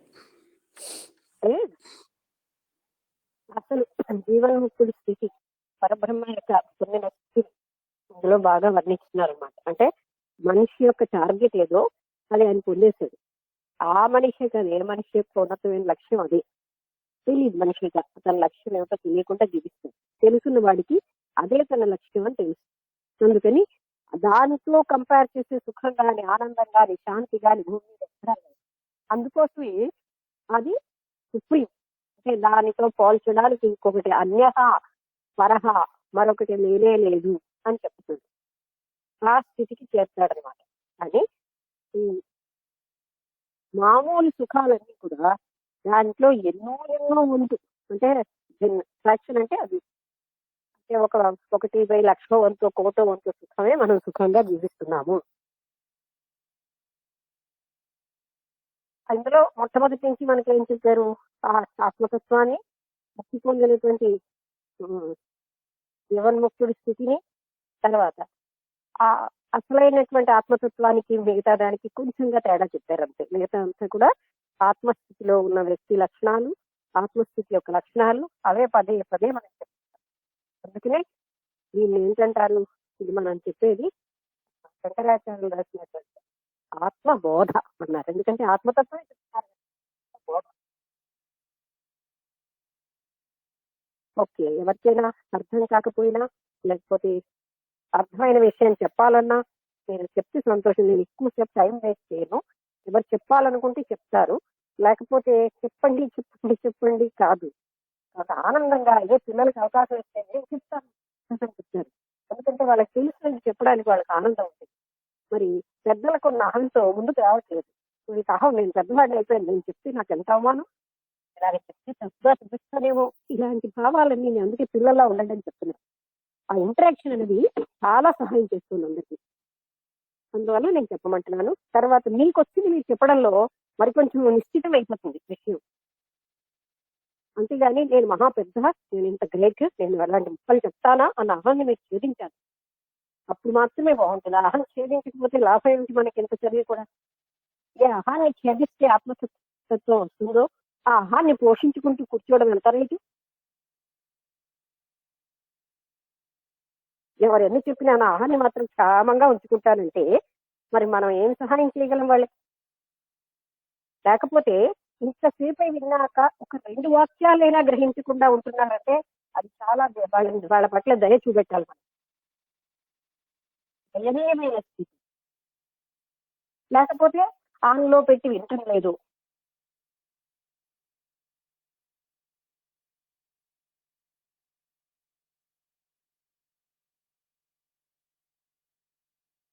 ఎందుకంటే ఈ విషయం మీద మాట్లాడకపోయి ప్రాపంచిక అజ్ఞానం మీద మాట్లాడడానికి నా నోరు ఉపయోగిస్తాను. నేను ఆత్మతత్వం కోసం మాట్లాడే అంత అపరిశుద్ధం అవడానికి భావన ఉందా అక్కడ?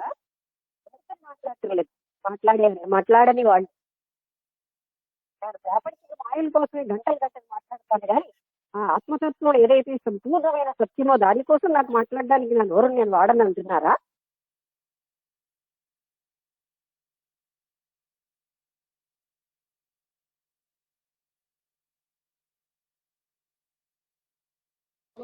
నమస్తే అమ్మా.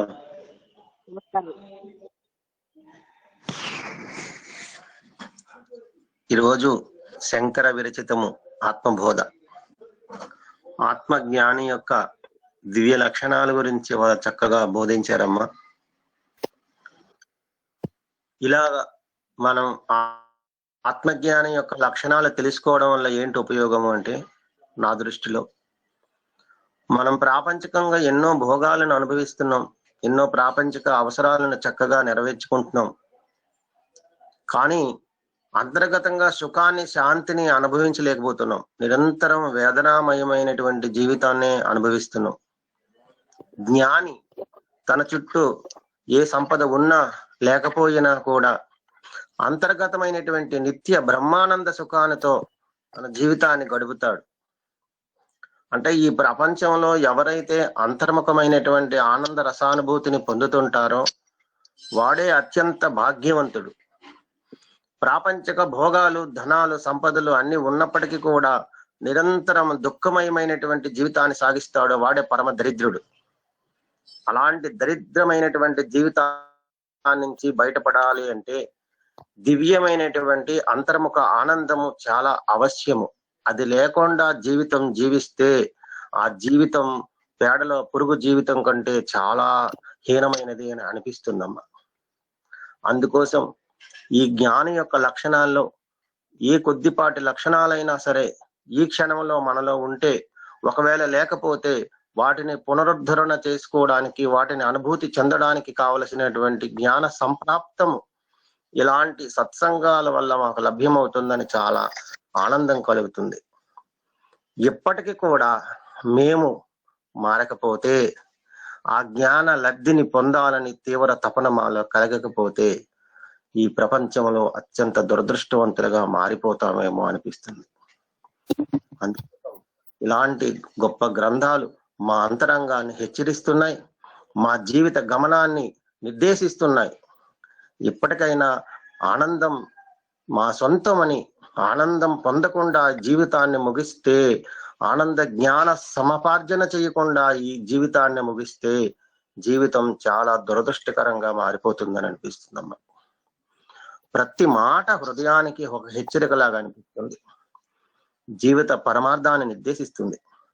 అందుకోసం మాలాంటి సాధకులందరం కూడా ఈ మాటలో ప్రతి మాటను హృదయంలో నిక్షిప్తం చేసుకొని, నిత్య జీవితంలో ఆచరణలో పెట్టుకొని, విషయాల నుండి విముక్తులు కానంత వరకు ఈ సత్యానికి సామీప్యంగా కాలేమనేటువంటి ఒక భావనతో విషయ నిర్మూలన చేసుకుంటూ ఆ దివ్య ఆనందం నాలోనే ఉన్నది అనే సత్యాన్ని ఎరిగి, ఈ ప్రపంచ వస్తువులలో అవి వినియోగానికి మాత్రమే మనం వినియోగించుకోవాలి, కానీ అవి అంతరంగంలో నిక్షిప్తం చేసుకోవలసినవి కావు అనే సత్యం తెలుసుకొని ఆ అంతరంగ భావనతో మామేకమవుతూ శాశ్వత జీవితాన్ని హాయిగా ఆనందంగా జీవించి ఈ జీవితానికి పరమార్థాన్ని అనుభూతి చెందాలని అనిపిస్తుందమ్మా. ఇంత గొప్ప సందేశాన్ని ప్రతినిత్యం మాకు అందిస్తూ మీ అపారమైన సహనాన్ని అనునిత్యం మాకు గుర్తు చేస్తూ, మేము కూడా ఇట్లాంటి గొప్ప సహనం జీవితంలో కలిగి ఉండాలని మాకు అనిపిస్తున్నట్లు చేస్తూ మీరిస్తున్న ఈ జ్ఞానం చాలా గొప్పది. ఇంత గొప్ప జ్ఞానం మాకు అందిస్తున్న మీకు అనేక నమస్కారాలమ్మా. శుభం. మాట్లాడితే అజ్ఞానం, చూస్తే అజ్ఞానం, నేను చెవి చూస్తే అజ్ఞానం అనేదా మన మోటో? మాట్లాడడానికి ఎందుకు ముందుకు రావట్లేదు ఇంత తెలిసి కూడా అని నేను ఆశ్చర్యపోతున్నాను. ఎందుకంటే అదే నేను చిన్నపిల్లలకి చెప్తే ఎంత ఆనందంతో నేను చెప్తానని చెప్తాను. ఈ పెద్దలకి ఏమిటి అడ్డుతోంది నాకు అర్థం కావట్లేదు.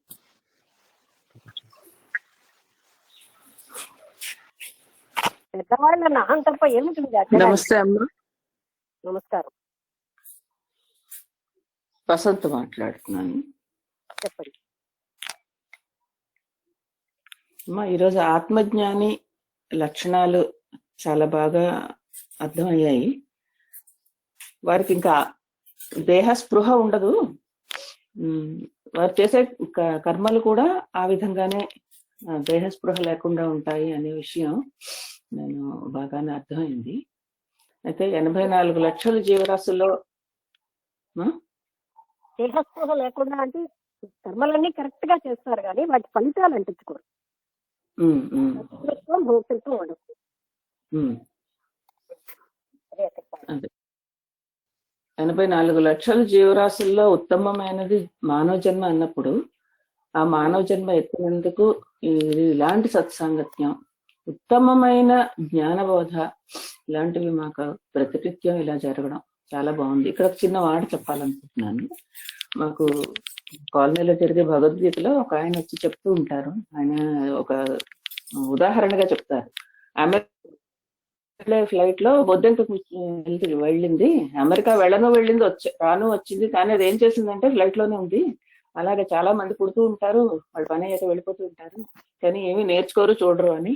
అలా మాత్రం కాకుండా ఈ నేర్చుకోవడానికి, ముందుకు వెళ్ళడానికి మన ప్రయత్నం మనం చేయడమే అనేది చాలా ఉత్తమమైన విషయం. ఇది మాకు నిత్యం జరుగుతున్నందుకు చాలా సంతోషంగా ఉంది. రోజులో ఒకటైనా కొత్త విషయం మా తలలోకి వెళ్ళడం, అది పాటించడానికి ప్రయత్నం అనేది నేను చాలా సంవత్సరాలుగా చేస్తున్నది. ఈ రెగ్యులర్ సత్సంగం వల్ల ఇంకా చాలా మార్పు నాలో కలుగుతున్నందుకు నేను చాలా సంతోషిస్తున్నా. ఇంత సత్సాంగత్యానికి మీ శ్రమ, మీరు ఎంత టైం వెచ్చిస్తున్నారో మాకు అది తలుచుకుంటూ ఉంటే, మీరు ఎలా కంటిన్యూగా మాట్లాడడం అది చూస్తూ ఉంటే ఎంత ఎనర్జీతో చేస్తున్నారు, ఎంత వాడుతున్నారు మా కోసం అనేది నాకు ఎప్పుడు స్పృహలోనే ఉంటాను నేను ఆ విషయంలో మాత్రం. ఎనర్జీ అది ఇస్తున్నాడు, ఆయన ప్రబోధిస్తున్నాడు కనుక చేస్తున్నాను. కానీ నేను అనేది ఏంటంటే ఈ నాకు ఏమి హెల్ప్ అవుతుంది ఈ ఆత్మజ్ఞానం వల్ల అనే పాయింట్, లేకపోతే ఎక్కడ నాకు డౌట్ ఉంది. ఎందుకంటే ప్రతి ఇండివిజువల్ కి నువ్వు సంపూర్ణత్వం ఎలాగ రాలే, ఎక్కడ నాకు సందేహం ఉంది, ఎక్కడ నాకు సహాయం చేసింది పిన్ పాయింటెడ్ గా, అది నేను అడిగేది. అంటే ఇంత విన్నాక నాకేమి హెల్ప్ అయింది ఈ జ్ఞానం. అలా వాళ్ళు ఇలా చెప్పలేదు, ఇవన్నీ మనకు అనవసరం. మీరేం చెప్తున్నారు, నాకు కావాల్సిన మీ కొటేషన్ కావాలి. మీకు ఎలా అనిపిస్తుంది? అందరికి ఎవరైనా నేను అదే మాట్లాడమంటున్నాను. అందరూ దానికోసం చెప్పారు, అది ఎందుకు మనకి? నేను ఎప్పుడు మాట్లాడేది ఏంటంటే, నీకేం కనిపించింది ఈ జ్ఞానం అంటే? ఇదంతా మాకు తెలిసిన విషయమే అంటే ఓకే, అప్పుడు అలాగే ఉన్నాం, ఇప్పుడు ఇలాగే ఉన్నాం, మేము ఇంటలెక్చువల్ గా నేర్చుకుంటాం చాలు మాకానా, అది నేను మాట్లాడమన్నది. అర్థమైందా వసంత గారు? నీకేమనిపిస్తున్నారు ఇంత ఇంపాయింటెడ్ గా విన్నాక? నీకు నేను ఎంత అహాన్ని పోషించుకుంటానో అనిపిస్తుందా? నేను ఇంద్రియాల వెనకాల మనస్సు వెనకాల నా మనస్సు అంతటినీ పోగొట్టేస్తున్నాను అనిపిస్తుందా? లేకపోతే అవన్నిటికీ అతీతంగానే నేను ఉన్నాను అనిపిస్తుందా? ఏమైనా కొత్తగా ఇందులోంచి నేర్చుకున్నది ఉందా? అది నేర్చుకున్నవి రెగ్యులర్ లైఫ్ లో ఇంప్లిమెంట్ చేసే దగ్గర ఖచ్చితంగా నేను ఆలోచిస్తున్నానమ్మా. అది ఉదాహరణలతో ఏ రోజు క్లాస్ లో కొత్తది ఏది నేర్చుకోవట్లేదు కదా? నేర్చుకుంటున్నాము. అంటే అదే అర్థం అవుతోంది, మెదడుకు అర్థం అవుతున్నది, కానీ అది ఆలోచన నుంచి అనుభవంలోకి రావాలి అని తెలుసుకుంటాం. నాగేశ్వరరావు గారు గాని, మేడం గారు గాని, బుద్ధుడు గారు గాని, నారాయణ గారు గాని ఆ రోజు ఏం నేర్చుకున్నాం అనేది హైలైట్ చేస్తాడు. మీరు ఏంటంటే జనరలైజ్డ్ వేలో అలా వాళ్ళు కూడా ఇలా చెప్పారండి, ఇలాంటివన్నీ అవి కోట్ చేస్తున్నారు. నేనేంటంటానంటే what I learn, moment to moment improvement అండి జీవితం అంటే. ఎప్పుడో ఉన్న స్టాగ్నేటెడ్ నాలెడ్జ్ కాదు, క్షణము మారుతూ ఉండాలి, మనం క్షణము అభివృద్ధి చెందుతూ ఉండాలి. అది ఆ వేలు నేను అందరినీ అడుగుతున్నాను. అర్థమైందా మీకు? అంటే అది చంపేయండి, అందులో అలా ఉన్నది, వీళ్ళు ఇలా చెప్పారండి, మనకేమిటి లాభం? 1,000 మంది చెప్పారు ఇంతకు ముందు. మనకు వచ్చిన దగ్గరే మన జ్ఞానం ఆధారపడి ఉంది. 1,000 పుస్తకాలు లైబ్రరీలో ఉన్నాయి. What I learn is more important than the knowledge in the library or in somebody's mind. నాకేం తెలిసిందన్న దాంతో నేను అడుగుతున్నాను.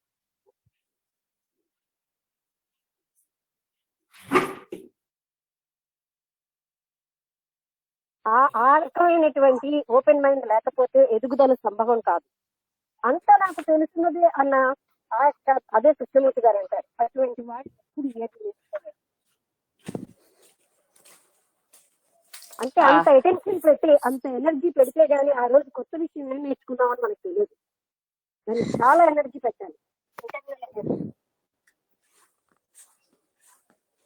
అంత శ్రద్ధ, అంత ఎనర్జీ పెడితే మనం ఆ కొత్త జ్ఞాన్ని లోపలికి తీసుకోగలిగే స్థితి వస్తుంది. ఇప్పుడు బుద్ధుడు గారు చదివిన గ్రంథాలు నేను చదవలేదు, కానీ ఆయన day to day what is new చెప్తున్నారు. అర్థమైందా మీకు? ఆయన వెళ్ళిన సత్సంగాలు ఎన్నో నాకు తెలుసు, కానీ ఆయన every day what is learning, ఆయన ఎంత కృషి చేశారో ఈ విషయంలో ఆయన మాటల్లో మనకు అర్థమవుతుంది. కానీ ఈ రోజు తనకి ఏది ప్రభావితమైందని చెప్పగలుగుతున్నారు, మీరు అది చెప్పట్లేదు. కారణం అంత అటెన్షన్తో వింటలే. ఇవి లేకుండా శంకరాచార్యులు వారి ప్రతి శ్లోకంలో మనం ఎంతో నేర్చుకోవాల్సి ఉంది. కారణం ఏంటంటే అంత అటెన్షన్ ఉండాలి, అంత శ్రద్ధతో. వాట్ ఐ లెర్న్ న్యూలీ, ఇదంతా ఎప్పుడో తెలిసిందే అనే భావన వస్తే మనం లెర్నింగ్ తెచ్చిపోతుంది. అలాంటి డెడ్ మైండ్ వల్ల మనం ఏది అచీవ్ చేయలేదు. నేను ఇవాళ సృష్టించాలని అంటే వినబడలేదు, ఎందుకు పెట్టాను? కోపం లక్షణాలు ఎందుకు కొత్తగా వింటుంటాను? ఏ క్షణం క్షణం మనకు లెర్నింగ్ ఉండాలి. ఇదంతా నాకు తెలిసిందే అంటే ఇంకా ఆ మనిషి ఏది నేర్చుకోడు, శిథిలావస్థకు వస్తుంది ఆయన మనస్సు. ఆ స్థితి మనం తెచ్చుకోకూడదు. బతికుండి చెప్పిన స్థితి అది వివేకానంద డెడ్ మైండ్ అంటాడు. అలాంటి స్థితిని అలా ఉండకూడదు మనం.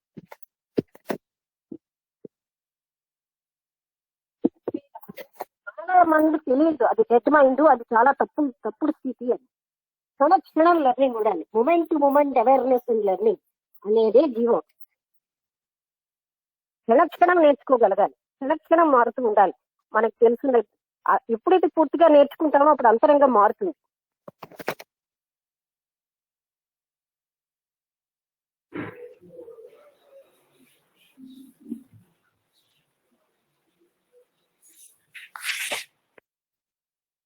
ఎవరైనా ఏమైనా చెప్తారా?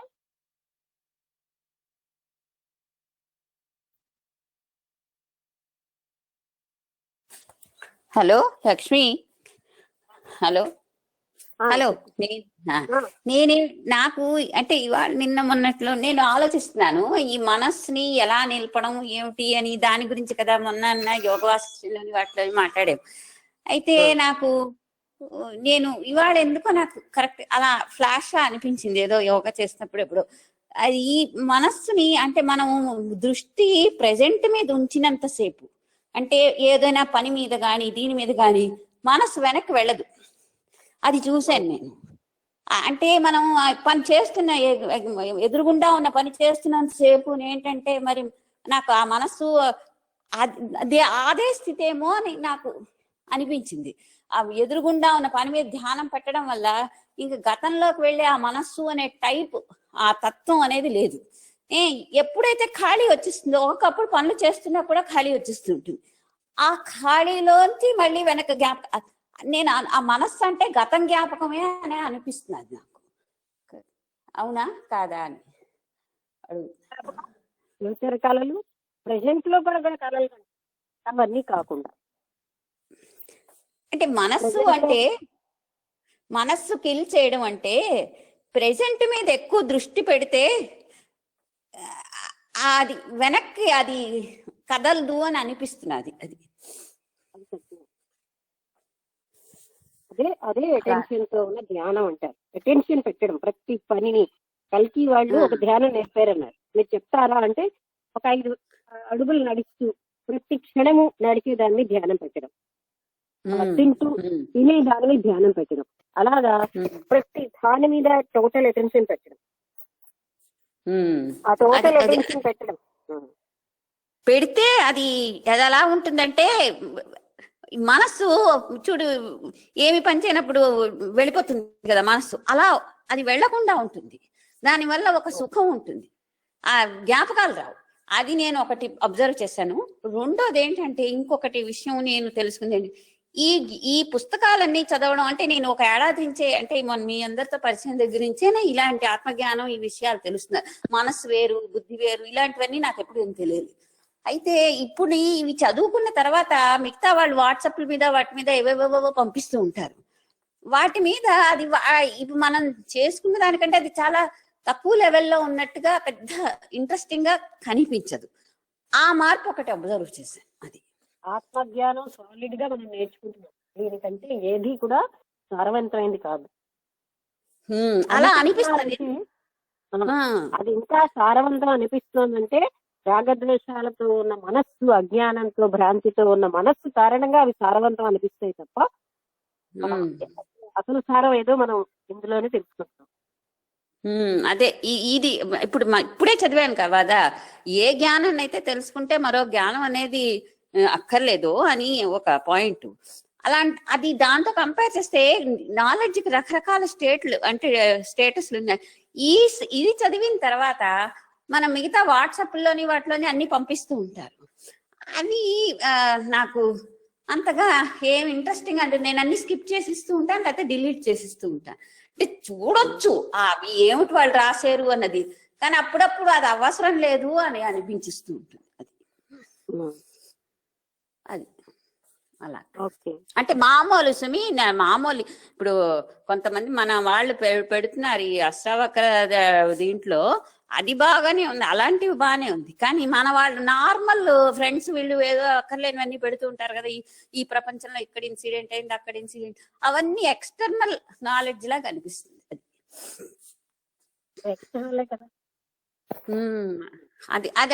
అది ఆ మార్పు నేను చూశాను. అది ఆత్మతత్వాన్ని తెలిసాక మిగతా వాటిలో ఇందులో సారం అనేది గ్రహించడం, టేస్ట్ అనేది అనుభవిస్తే మిగతా అవన్నీ టేస్ట్లెస్ గా ఉంటాయి.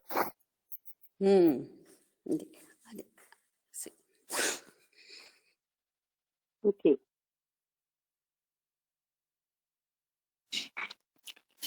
మేడం చెప్పండి. విన్నాను ఏమనంటే శాస్త్రజ్ఞానం అనేది 4 రకాలుగా ఉంటుంది. ఒకటి శాస్త్రాలు అనేది, ఒకటి ధర్మశాస్త్రం అంటే ఈ గృహశాస్త్రము ఇవన్నిటికి గురించి లక్షణాలు తెలిపేది ధర్మశాస్త్రం. రెండోది ఉపాసనా శాస్త్రం. పవన్ కుమార్ గారా మాట్లాడేది? మేడం ఇక్కడ వాళ్ళు శాస్త్రం అని చెప్పడంలోనండి ఆత్మజ్ఞానానికి సంబంధించిన శాస్త్రాన్ని వాళ్ళు నిర్ణయిస్తున్నారు.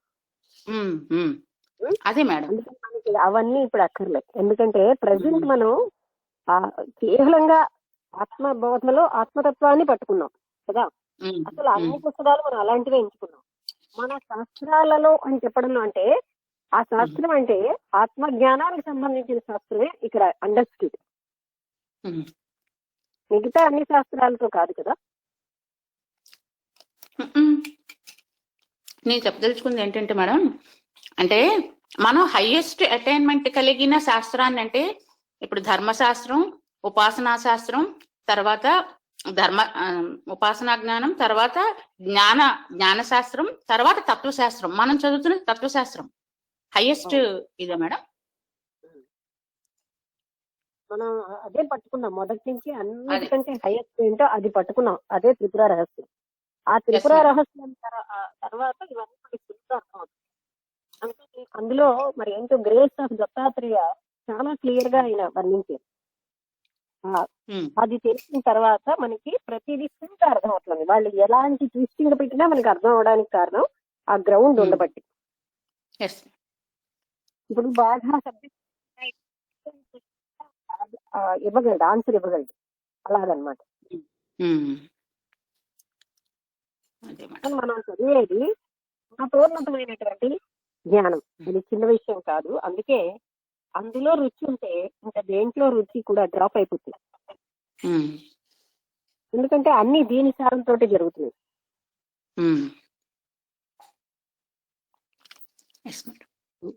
ఓకే, ఎవరైనా? నమస్తే మేడం. నమస్తే. రాముడు మేడం. యాక్చువల్ గా అంటే ఇంతకు ముందు ఉన్న పరిస్థితి ఏంటంటే నాకు విపరీతమైన అంటే ఇప్పుడు న్యూస్ పేపర్ ఉందనుకోండి, న్యూస్ పేపర్ను ఆశాంతం అంటే ఎక్కడ ఒక్క అక్షరం కూడా పోకుండా అంటే న్యూస్ పేపర్ అప్డేట్ ఉండే ఇది అది అట్లా చదివేవాడిని. ప్రతి రోజు కంపల్సరీ అది చదివాలి. అలాంటి ఇంకా అంటే బయట వ్యవహారంలో కొద్దిగా అంటే ఎక్కువ ఆసక్తి, రాజకీయాలు దాని దీంట్లో అంటే అవి తెలుసుకో ఇట్లాంటివి అలాంటి పరిస్థితులు ఎక్కువ ఉండేవి. ఇప్పుడు ఈ మనం ఆధ్యాత్మిక మార్గంలోకి వచ్చిన తర్వాత అంటే నేను ఎక్కువ ఈ చలంగార్ నవల్స్ కానీ ఇట్లా వేరే నవల్స్ కూడా ఎక్కువ చదివేవాడిని. అలాంటివన్నీ చదివేవాడిని. అలా ఇప్పుడు ఏమైపోయిందంటే లాస్ట్ కు ఒక భక్తి ఆధ్యాత్మికానికి తప్ప వేరేది ఏది మనకు రుచించడం లేదు. అంటే లౌకిక విషయాల్లో మనం అంటే ఒక పేపర్ చదవాలన్నా ఇంట్రెస్ట్ లేదు. ఒక వ్యక్తి అంటే లౌకిక ఇప్పుడు అదే ఒకప్పుడు చదివిన సాహిత్యం అంటే ఒక చలంగార సాహిత్యం కానీ అట్లాంటివి కానీ ఇప్పుడు చదువుతుంటే ఇప్పుడు చదవాలంటే చాలా అంటే ఏమైపోతుందంటే నవ్వు వస్తుంది. అంటే ఇదంతా ఒక పిల్లచేష్టగా అంటే ఈ కథలు ఇవన్నీ లౌకిక విషయాలకు సంబంధించినటువంటి ఇవన్నీ ఒక అంటే అసలు చాలా హాస్యంగా అనిపిస్తుంది. ఒకప్పుడు మనల్ని చాలా ప్రభావవంతం చేసిన విషయాలు అంటే లౌకిక విషయాలు చాలా ప్రభావవంతం. అంటే రాజకీయాలు కానీ నేను చాలా కార్మిక సంఘాల్లో కానీ ఇట్లాంటి దాంట్లో చాలా వాటిలో పాల్గొని అంటే చాలా లీడింగ్ రోల్ చేసిన వ్యక్తిని నేను. యాక్చువల్గా ఉద్యమాల్లో కానీ అట్లాంటి దాంట్లో కూడా లీడింగ్ రోల్ చేసిన ఇది అందరినీ ప్రేరేపించి అట్లా అంటే కవిత్వం కూడా రాస్తాను నేను. యాక్చువల్గా కవితలు రాయడము ఇట్లాంటివన్నీ చేసిన వ్యక్తిని ఈ రోజు ఒక ఆధ్యాత్మిక విషయం తప్ప రెండోది మనకు ఏది రుచించడం లేదు. ఎందుకంటే ఏదైనా లౌకిక విషయాల్లోకి వచ్చే వరకు ఒక హాస్యంలాగా అనిపిస్తుంది. ఒక పేపర్ చదవాలన్నా, లేకపోతే ఒక నవల చదవాలన్నా, లేకపోతే ఒక కథ చదవాలన్నా, ఒక కవిత చదవాలన్నా, లాస్ట్ కవితల విషయంలో కూడా అట్లా అయిపోయింది. నాకు కవిత్వాల్లో చాలా వాటిల్లో సభ్యత్వం ఉంది. మేడ్చల్ జిల్లా రచయితల సంఘంలో కానీ అన్నిటిలో చాలా ఉంది.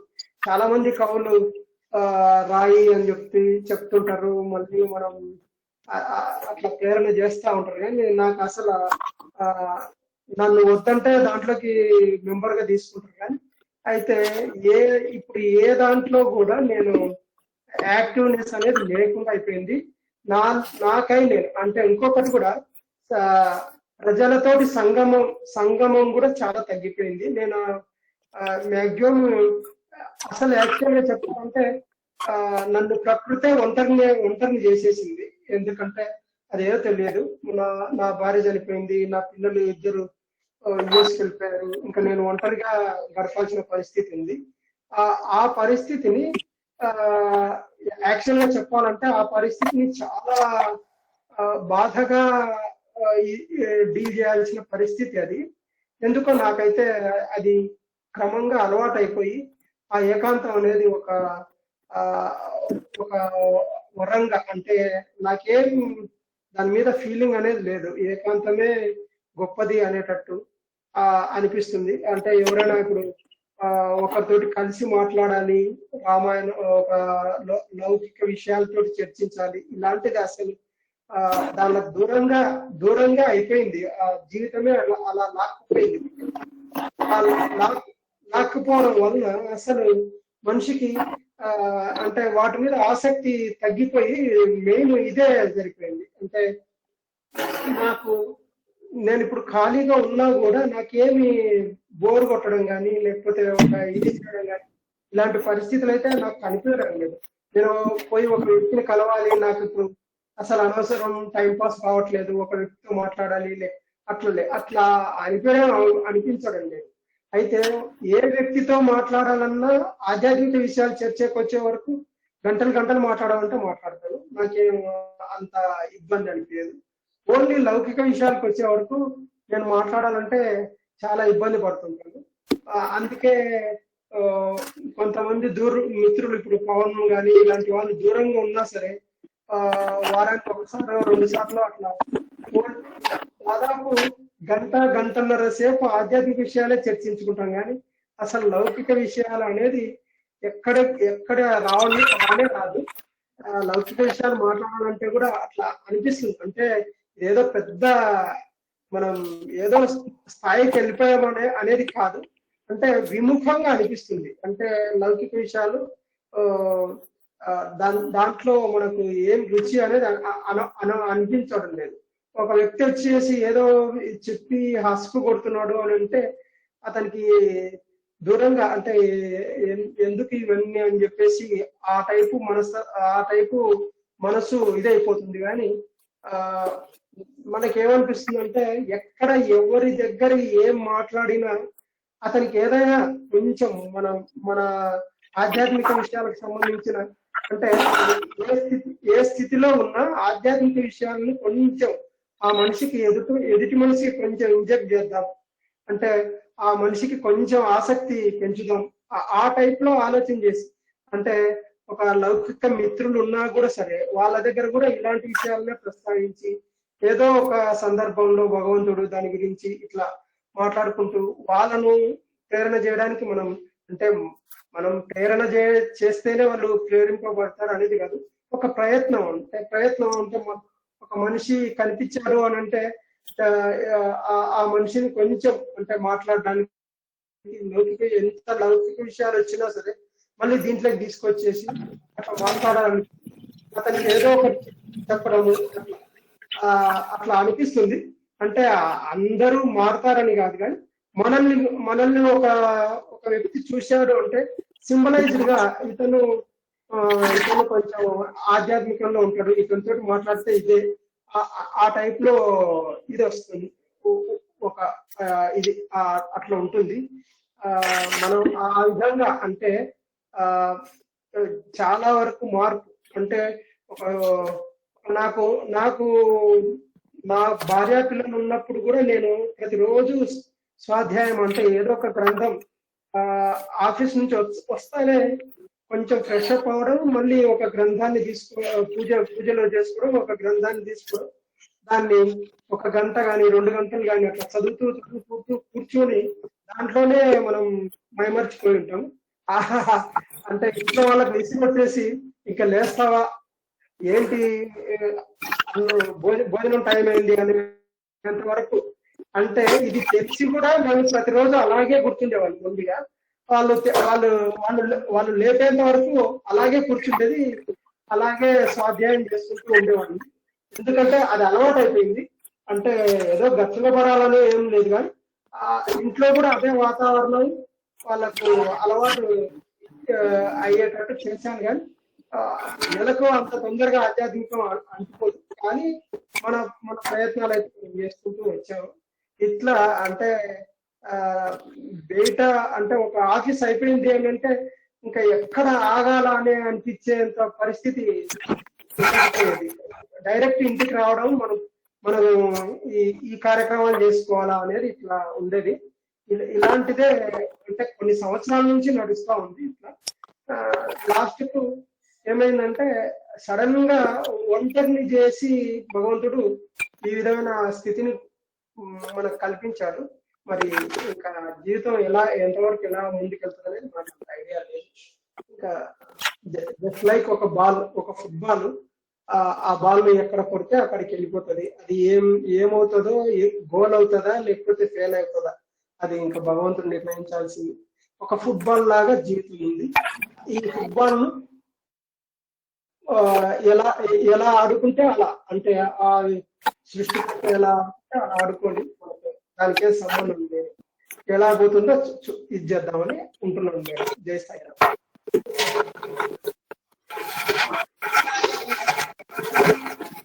అందరి జీవితం అంతే, కానీ అవేర్నెస్ ఎవరికి ఉండదు. అందరం ఒంటరి మండమేనండి. ఎవరు కూడా నా పక్కన వీళ్ళు ఉన్నారని బంధం పెట్టుకుంటున్నారు, కానీ అందరూ ఒంటరి జీవులే.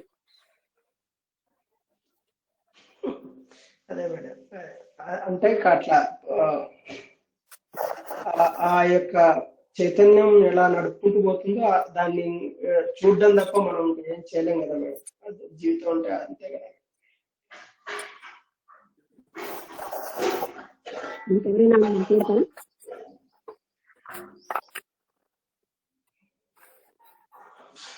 నమస్తే మేడం. నమస్తే.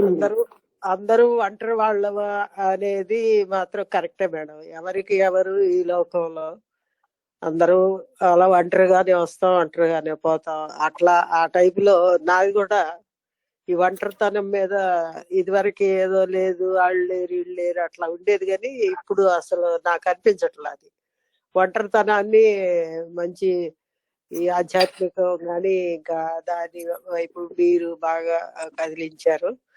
దానివల్ల అసలు ఈ ఒంటరితనం ఎంత భూమి ఇంకోటి లేదనిపిస్తుంది మేడం. అది వరం లాగా ఉంది. కరోనా అనేది ఒక వరం అయితే, ఈ ఆధ్యాత్మికం వైపు పూర్తిగా ఈ పుస్తకాలు, ఈ కొత్త నాలెడ్జ్ నేర్చుకోవటం అనేది ఇంకా బాగా ఆనందంగా హాయిగా టైం అంతా దాంట్లో గడిచిపోతుంది. అసలు ఈ వేరే వాటి మీద వ్యాసంగాలు లేకుండా పూర్తిగా అందులో లీనమైపోయేలాగా బాగా జరుగుతుంది. చాలా సంతోషంగా ఉంది.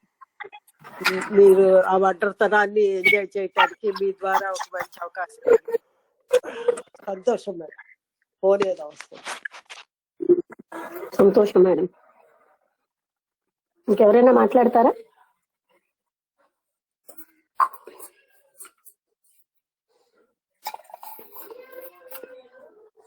నమస్తే మేడం గారు. నమస్కారం. అంటే ప్రతిరోజు గత 2 నెలల నుంచి ఈ సత్సంగం వినటం వల్ల అంటే మనం ఇంతకుముందు ఎక్కడెక్కడైతే తప్పులు చేసామో అవన్నీ కూడా రెక్టిఫై అయిపోయి ఏదైతే ఫైనల్ స్థితికి అంటే దేని గురించి అయితే వెతుకుతున్నామో అది అందే మహాభాగ్యం వచ్చింది మేడం గారు. ఎందుకంటే ఓ భరద్వాజ మాస్టర్ చూసి చదివినప్పుడు ఆయన ఎక్కడెక్కడో తిరిగాడు, ఎంతో మంది అవధూతలను కలిసారు, మంచి జ్ఞానం సంపాదించారు. అంటే ఆ జిజ్ఞాస నాకు కూడా ఉండేది అనమాట. ఏదో మనం తెలుసుకోవాలి, ఒక ఆత్మజ్ఞానాన్ని పొందాలి. అది రామకృష్ణ పరమహంస ఒక వాక్యం చదివి ఈ జన్మలోనే భగవంతుని చేరుకోకపోతే, భగవంతుని అనుగ్రహాన్ని చెందకపోతే జన్మ వృధా. ఇవేంటో కొన్ని వాక్యాలు నాలో బాగా నాటుకుపోయి ఎలా అయినా సరే మనం తీవ్ర ప్రయత్నం చేసి భగవంతుని చేరుకోవాలి, లేకపోతే ఏంటి మానవ జన్మ. అందులో మీరు కలవటం గత 2 నెలల నుంచి ఈ సత్సంగం పదే వినటం వల్ల అంటే మాలో ట్రెమండస్ చేంజెస్ అనమాట. అంటే ఇప్పుడు ఏ పనైనా ఆనందంగా చేయడం, ఒక పాఠం చెప్పినప్పుడు కూడా ఆనందంగా చెప్పటం. ఈ లేకపోతే ఇంతకుముందు ఏంటి నేను ఇక్కడ నుంచి పెందుకు తెలియదు అక్కడ పాఠాలు చెప్పి ఏంటి యాతన బతుకు ఏంటి ఇదంతా అని ఉన్నది. అదంతా ఆ విషయంలో చిరాకు అవన్నీ పోయి ప్రతి పని కూడా ఆనందంగా చేయటం. అంటే అసలు అంటే ఒక 5 నిమిషాలు 10 నిమిషాలు కూడా ఏదైనా టైం ఉంటే దాన్ని ఉపయోగించుకోవడం. అంటే ఈ గత 3 నెలలు అంటే 7 నెలల నుంచి గత ఈ సత్సంగం ఉన్న తర్వాత 2 నెలల నుంచి మళ్ళీ ట్రెమండస్ చేంజెస్ వచ్చాయి. ఇంకోటి ఏంటి మేడం గారు అంటే నాకు ఇప్పుడు ఒక హ్యూ ఉండేది చూడండి, పరమ గురువుతో రామకృష్ణ పరమహంస పరమ గురువుతో సహజీవనం అని చెప్పి వాళ్ళ యొక్క భక్తులు రాసుకుంటారు. అలాగే సాయిబాబా ఒక పెద్ద ఫోటో కట్టించుకున్నాను, అంటే సద్గురువుతో సహజీవనం అని చెప్పి, భక్తవరేణ్యులు అని చెప్పి.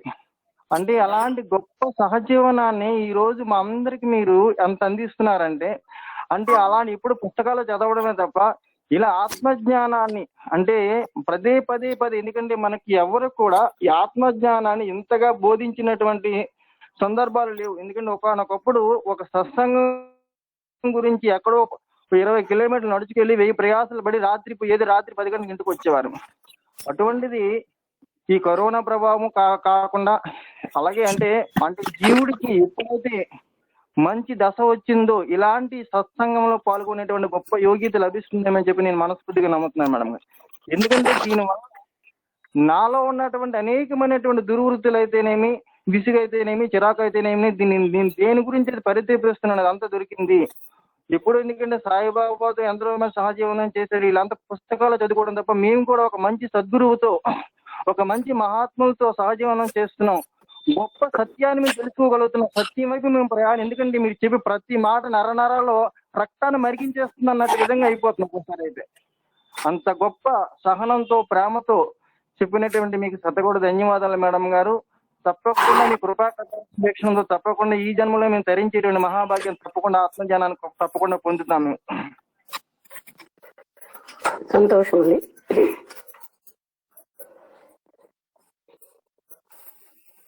ఇంకెవరైనా మాట్లాడతారా?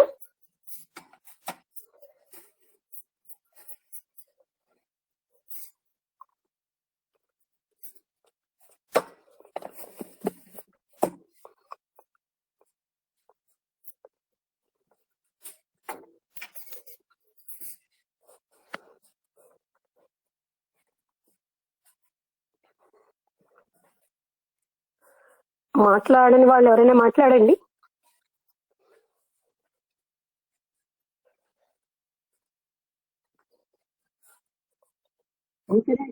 అందరూ తెలుసుకోండి. చెప్పండి. నమస్తే. అర్థమైంది. ఓకే, చెప్పండి.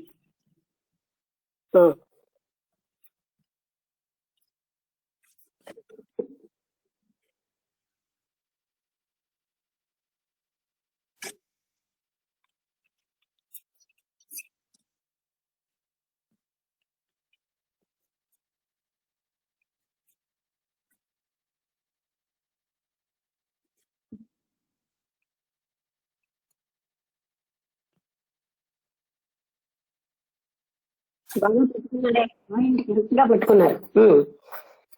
చెప్పండి.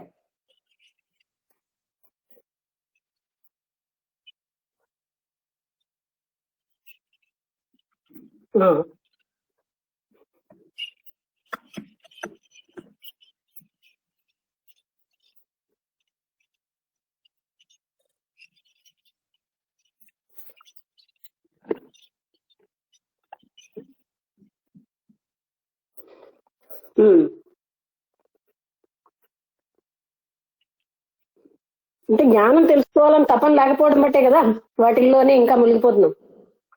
తెలుసుకుంటే వాటిల్లో మునగాం కదా. అంటే అది ఫలితాలు ఇస్తాయనేటువంటి మనస్సుని మనం మార్చుకోవట్లేదు. అవే ఫలితాలు ఇస్తాయి కానీ ఆత్మజ్ఞానం ఇవ్వదు అన్న స్థితిలో ఉండిపోతున్నాం. అందుకే వాటినే పట్టుకు వెళ్లాడతాం. వాటి మీద పెట్టిన విశ్వాసం ఈ మహాత్ములు చెప్పిన మాటల మీద మనకి లేదు.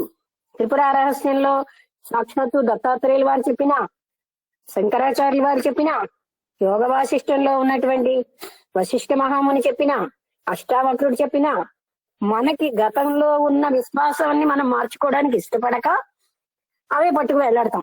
అవే ఏదో మనకి ఇచ్చేస్తాయని. అక్కడ వ్యక్తికి తాను జడంగా ఉండడానికి అలవాటు అయిపోయారు. క్షణక్షణం తెలిసిన దాంతో జీవితం మార్చుకోకపోతే అలాంటి వాళ్ళని ఎవ్వరూ ఏమీ చేయలేరు. ఎన్ని జన్మలు ఎత్తినా ఎవరు ఏం చేయలేరు.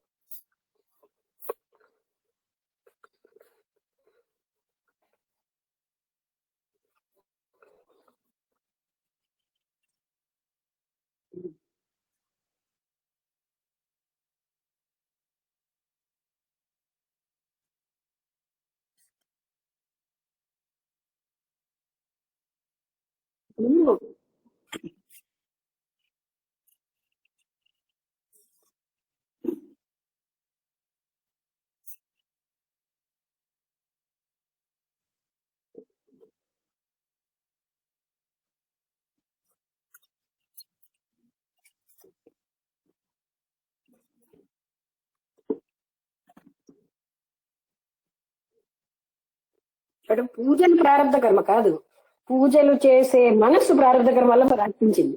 అర్థమైందా? అంటే రూపంలో ఉన్న భగవంతుడిని ఆరాధించే మనస్సే మనకి ప్రారంభ కర్మ వల్ల అనంతమైన పరమాత్మ తత్వాన్ని మనకి ఇష్టం ఉండట్లేదు. అదనమాట, అది ప్రారంభ కర్మ వల్ల సంభవించింది.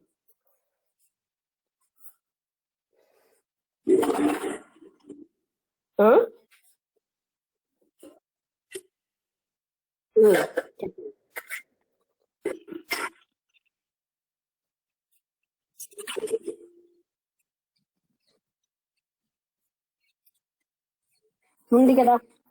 అది ఏంటంటే దానికి పరిణతి జంతువుల్లో అంతలా పరిణతి చెందలేదు. అక్కడ ఉన్నటువంటి ప్రజ్ఞాస్థితి అది ఉంటుంది కదా అక్కడ కూడా.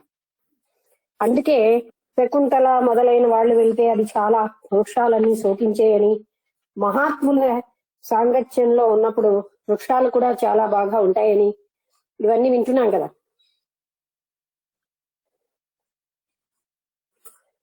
వృక్షాలకు కూడా అన్ని ఉంటాయని జగదీష్ చంద్రబోస్ ఫీలింగ్స్ అన్ని ఉంటాయని చెప్పారు సైంటిస్ట్.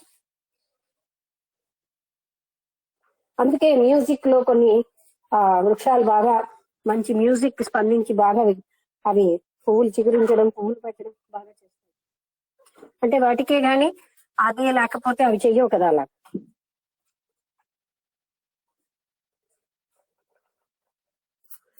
ఓకే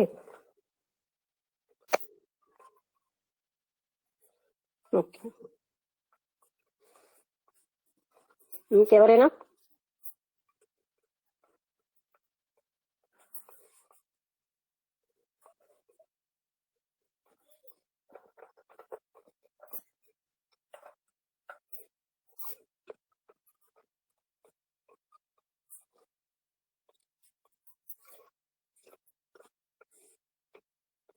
ఇంకా ఎవరు మాట్లాడలేదు? 2 మాటలు మాట్లాడింది.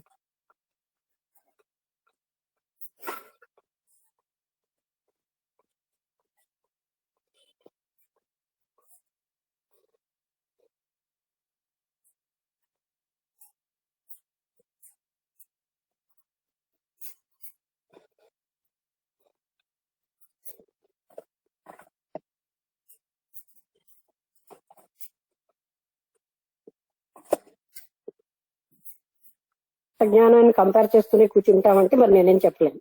అది లిజనింగే కాదంటారు కృష్ణమూర్తి గారు.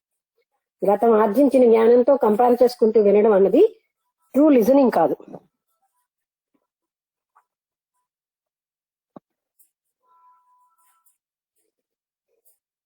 మాట్లాడకపోతే నేను ముగించేస్తాను.